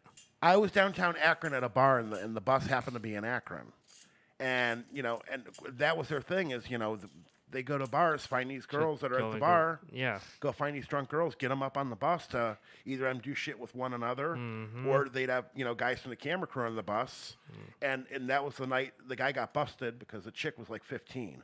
Oh. But she was in a bar though, which is what got all the charges dropped because he was able to assume she was of age. Because he found her at a bar, and she had an ID on her. It was a fake ID, but it sure as shit looked like her. So that's what got the guy out of all the trouble. But because I happened to be there in the night, and they they would let a handful of guys on the bus just to come in and watch what was going on. And when they get them on the bus before they were signing release, they were feeding them all this Rockstar energy drink, one of their sponsors, to help sober them up a little bit. And these girls, sit there and drink this stuff down, and it really wouldn't sober them up much, but at least they were making the effort. Yeah. And I'm watching some of these camera guys to sit there banging these chicks, and this bus was laid out. They went around the country, and it was just great night. Remember that ComedyKillerPorn.com? Yeah. Yeah. Tony thinking in his head, man, I wish I was one of these camera guys. I asked them if they needed any roadie help. Of course you did. Why wouldn't you? Of course you did. Oh, come on. You need anybody to travel with you guys? I'm more than happy. I'll drive the bus. I'll be the bus driver. I work cheap. Just let me in on the action. I'll work cheap. I'll work cheap. Let me drive the bus and let me in on the action. Uh-huh. Everyone needs a bus driver. Yeah. Hook me up. So Tony. Tony's ComedyKillerPorn.com. Yeah. If anyone wants to go check out his OnlyFans, his premium Snapchat, his his premium phone number so he can sext you. I think he's probably on like the not safe for work Instagram. Yeah. Or not Instagram, but Reddit. Yeah, Reddit. Yeah. You know. Not safe for work. Not safe for work. $2 a minute a text, and if you keep going, you'll get that picture. Might not be pretty, but you'll get it. Yeah, I'd be the only male prostitute. Yeah, for $20, I'll listen to you for an entire hour. Oh, Jesus Christ.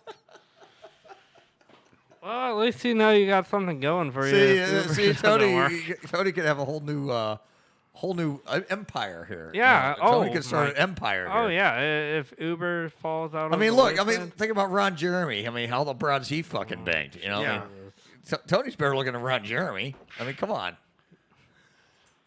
Yeah, I ain't as big as he is. Well, I mean, Whoa, in which part? Yeah. Well, which part are we talking? but I think Ron Jeremy's in jail right now. Yeah, he is. Yeah, So, you can get a leg up on him. Yeah. get a leg up on it. I'd be, it'd be like, I'd be one of those people trying going out being a gigolo, and I'd be like Rob Schneider and Deuce Bigelow. I'd end up with a chick with like a wooden leg. Everyone would be running around. Everyone would be running around. Oh yeah, yeah. Everyone would be running around. Tony's like looking at. He's walking with all these. Yeah. Hold on a minute. You guys keep talking for a minute because I gotta pull this up for old. Since we are going old school, I have to pull this up. Old school. I have to pull this up. Oh God. Because this is something we've used to play this on this show All the regularly. time. That's a huge bitch. Yeah, I'd wind up getting a chick. I'm 5'10" and she's like 7'2". Yeah. That's a huge bitch. 400-pounder. I'll take her. Bring her on. That's a huge bitch. Oh God. We used to run that on the show all the time. Yeah, we did. Then I would get something thrown at me.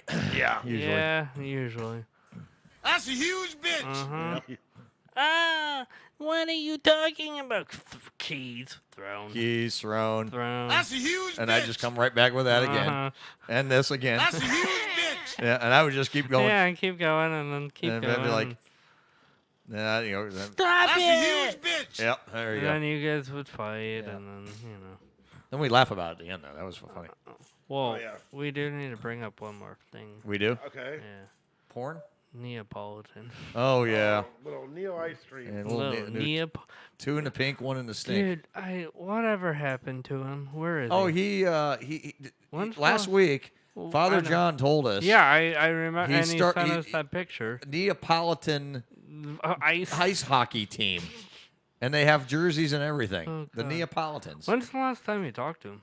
God, since SKO. Is he alive? Oh, yeah. Okay. I don't know. 'Cause he's running like all these hockey teams now. So we can't call in ever.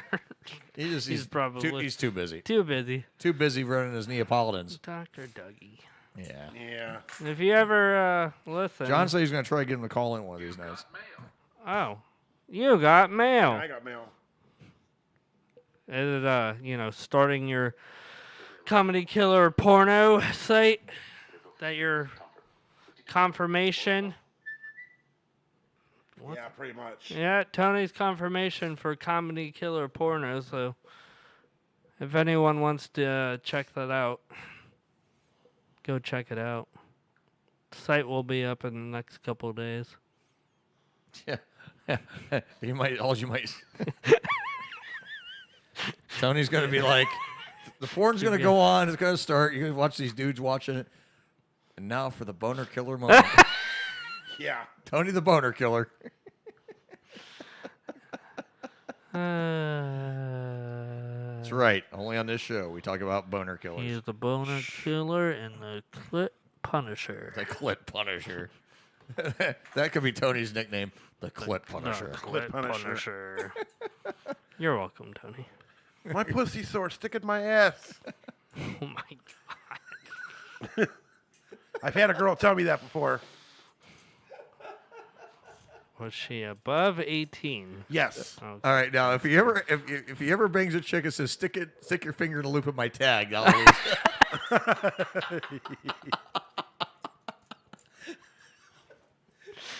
Remember that, Ted? Yeah. Stick your finger in the loop of my tag. I fucked her with a parsnip. I served it to a family with 3 small children. Oh, that movie. Oh, shit. Stick your finger in the loop of my tag. Oh, God, Ted. Yeah, find that. Find that. See, that is one movie. That is hilarious. There. Yeah, you had the loop. Oh, hold on, the loop. The lube. The lube. Tag. The lube tag. That's one of my favorite. That's one of my favorite lines of all time. Stick your finger in the loop of my tag. Oh, that movie. Yeah. Oh yeah. Here, this is a little bit more HD here. Yeah. Gotta play this for a second. Hey, man, you think you can open more than one register? What register? There's supposed to be 3 registers open, for God's sake.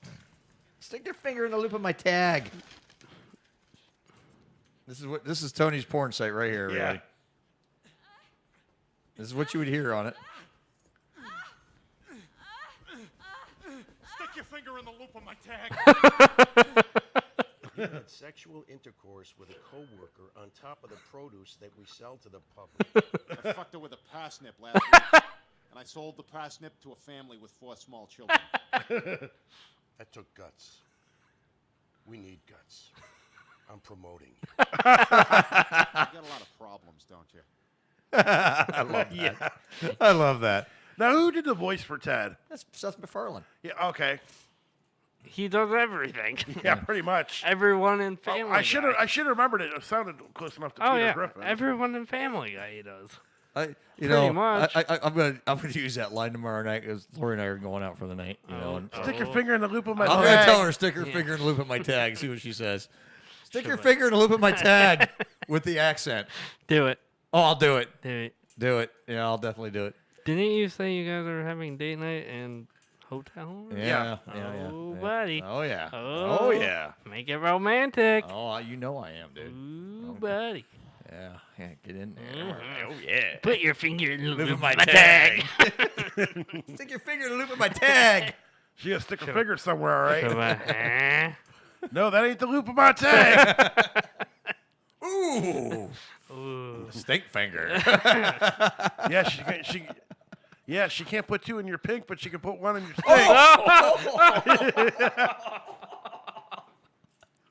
Oh. Bum bum bum. The comedy killer here. That was actually pretty That funny. was So good.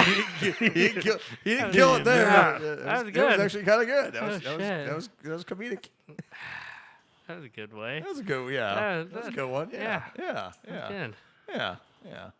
We went old school tonight here, guys. Yeah, we did. an old school show. Two A in little bit to pink. the old school, a little bit of the current. You know. 2 in pink. Here's the thing: you can never. I find doing like these throwback types of shows. You can't do it exactly How like we- back how then. we did it. Back then, we didn't have video. No. Okay, we had Audio. real grainy audio back then, like very grainy audio. When I didn't know you. Yes. Yeah.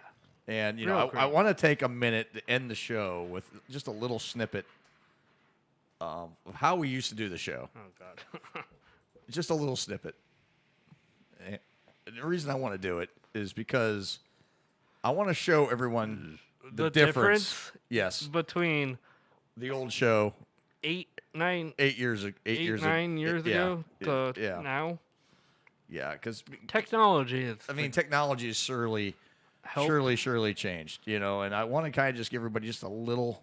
Oh boy. Little insight. Oh, you're scrolling. Oh, I gotta scroll for a minute. Well, I know where it's at. I just gotta. And I want to try to give everybody just a little insight of. Little input. And plus this, what the fuck was that? No, that's old. You are listening to some kind of radio show. Not that one. That's too old. You can hear it though. That's too old. I want to go kind of like in the era where we did kind of like what we did here. Okay. Real quick before we cut out for the night. One of the best ones we ever did was right here. Oh boy. And you'll see. You'll actually see on here. On the screen here, you guys can't see it on our screen, for the show, those you're watching the show, but we could see the screen. This is just a replay of something we did back in the day. That's how we produced the show back then. Yeah, I remember Night Patrol. Yeah. God. Yeah. On this week's episode of the Over-modulated show. Well, it was. Obama We didn't have microphones and mixers. We had microphones. We didn't have a mixer then. Yeah. You can And plus, the definitely microphones tell. were those cheap USB headset mics. Yeah, you can definitely tell. Citizen, who gave them clearance? And this Google Hangouts, the audio quality sucked. And off. Took to a recent trip over the skies of the North Pole to search for Santa Claus. See, this is how we started the show. And we started the top of the show with a throwback. We did our own version, updated with good audio. Oh boy. People go in the restroom until they tell you about it. You know what I mean? And Munchie did The all new some kind of radio the intro show also for reached tonight's out show. to Yeah. Santa Claus. And she did it because Deb used to do the. And of course, she's passed on. And I'm I'm going to play that intro for just a minute, and then I'll cut it off, and we'll end the program. Absolutely. None of these stories will be talked about by a group tonight on the all-new Some Kind of Radio show. On the all new. On the all-new Some Kind of Radio show. That's what we used to call it at that point. Because we moved it from Blog Talk over to YouTube, so we called it the all-new. Isn't that the Big Chuck Little John laugh? Yeah, that's what I used. We used that at the beginning of the show tonight, too. Now, this is our intro we used back then. Some Kind of Radio Show Studios proudly presents the all-new Some Kind of Radio Show with our host, Earl McCune, and the Crazy Crew, broadcasting live on YouTube via Google Hangouts. Via Google Call in Hangouts. live now at 330-776-5630. That's our old number we used to use. 5630. Don't call that number. It won't get to us anymore. On Google Hangouts. It'll get to someone. Now, here's our host, Earl McCune, and the Crazy Crew. Crazy. That's how we used to do it. Now, I'll play like the first few seconds of this, and we'll get off of here. Was there video to this, or just No, just audio? Just all audio. We could have done video, but I didn't have a webcam at the time. Crazy how much we put into all this now. 330-776-5630 is the number. That's how I started it back then. In the all-new Some Kind of Radio show here on YouTube. Hey, I'm your host, Earl McCune, host of the all-new Some Kind of Radio show. That was horrible back then. You're That listening was to not a good. song called LAPD. LAPD. Made for the movie Night Patrol, which we were going to do a little bit. Okay. Anyway, you guys get the idea. Oh my That was actually from episode 18. Episode 18. Episode 18. And tonight we're at And this what? was from July 26th of 2014. Oh my god. Yeah. I was a year out of high school. Yeah. That's when we did this. And we're on episode what tonight? 260. 260? Yeah, 260. Yeah. Wow. Yeah. So, yeah. We've kind of progressed over the years. Yeah, I think so. I think so. A lot. I mean, you think about, even when we did the shows, when we first started doing shows together, Tony, back at the station in Kent. Yeah. The technology there was a bit better than what I did then, but, Yeah. But- way behind the times even now. Oh yeah. You know. I never and even, ran and 10. even our technology at SKO is behind the times of now. So I mean, really, we're upgrading. We've upgraded a shit ton. Wait until next year. Yeah, you never things, know. Things continue to Maybe grow. we'll get cameras right at our faces, and then like it'll. Don't push it. We might. You never know. It could happen. I mean, there is an app for that. Oh, I know. You get cameras and Yeah. talk to you. Yeah. But yeah, it's actually you can do that through this. Yeah. It'll oh, no shit. It'll react to voices. Voices. Oh, dude, let's do it. But we have voices for radio. Yeah. Or faces for radio. Well, it's also quite expensive. That is true. To buy Switcher software, that shit's like $4,000. What? Oh yeah. Ooh. To get the good quality Oh, stuff. the it's like good? Yeah. Oh, I mean, I wouldn't want it. It'd have to be good. Oh, we don't need the good. Yeah. I mean, well, on that note. On that note, we're gonna get on out of here. Get good out of here. Because it's time to end this show. I need to go Betty Bye. I gotta go Betty Bye too. It's been a long yeah, you week, guys. couple days. Yeah. But hey, thank you for everyone to Happy tuned Good in. Friday. Happy Good Friday. And, Have a wonderful Easter. Have a wonderful Easter, and we'll be back next week with our salute to Pawn Stars. That's right. Next week's salutes Pawn Stars, regular format next week, and we should have some more people back with us, and we'll have a fun show. So let's do it. Let's get on out of here, guys. Old theme tonight. We'll see everybody next week on our regular style show. Thanks for tuning in. Peace. We're out. Peace.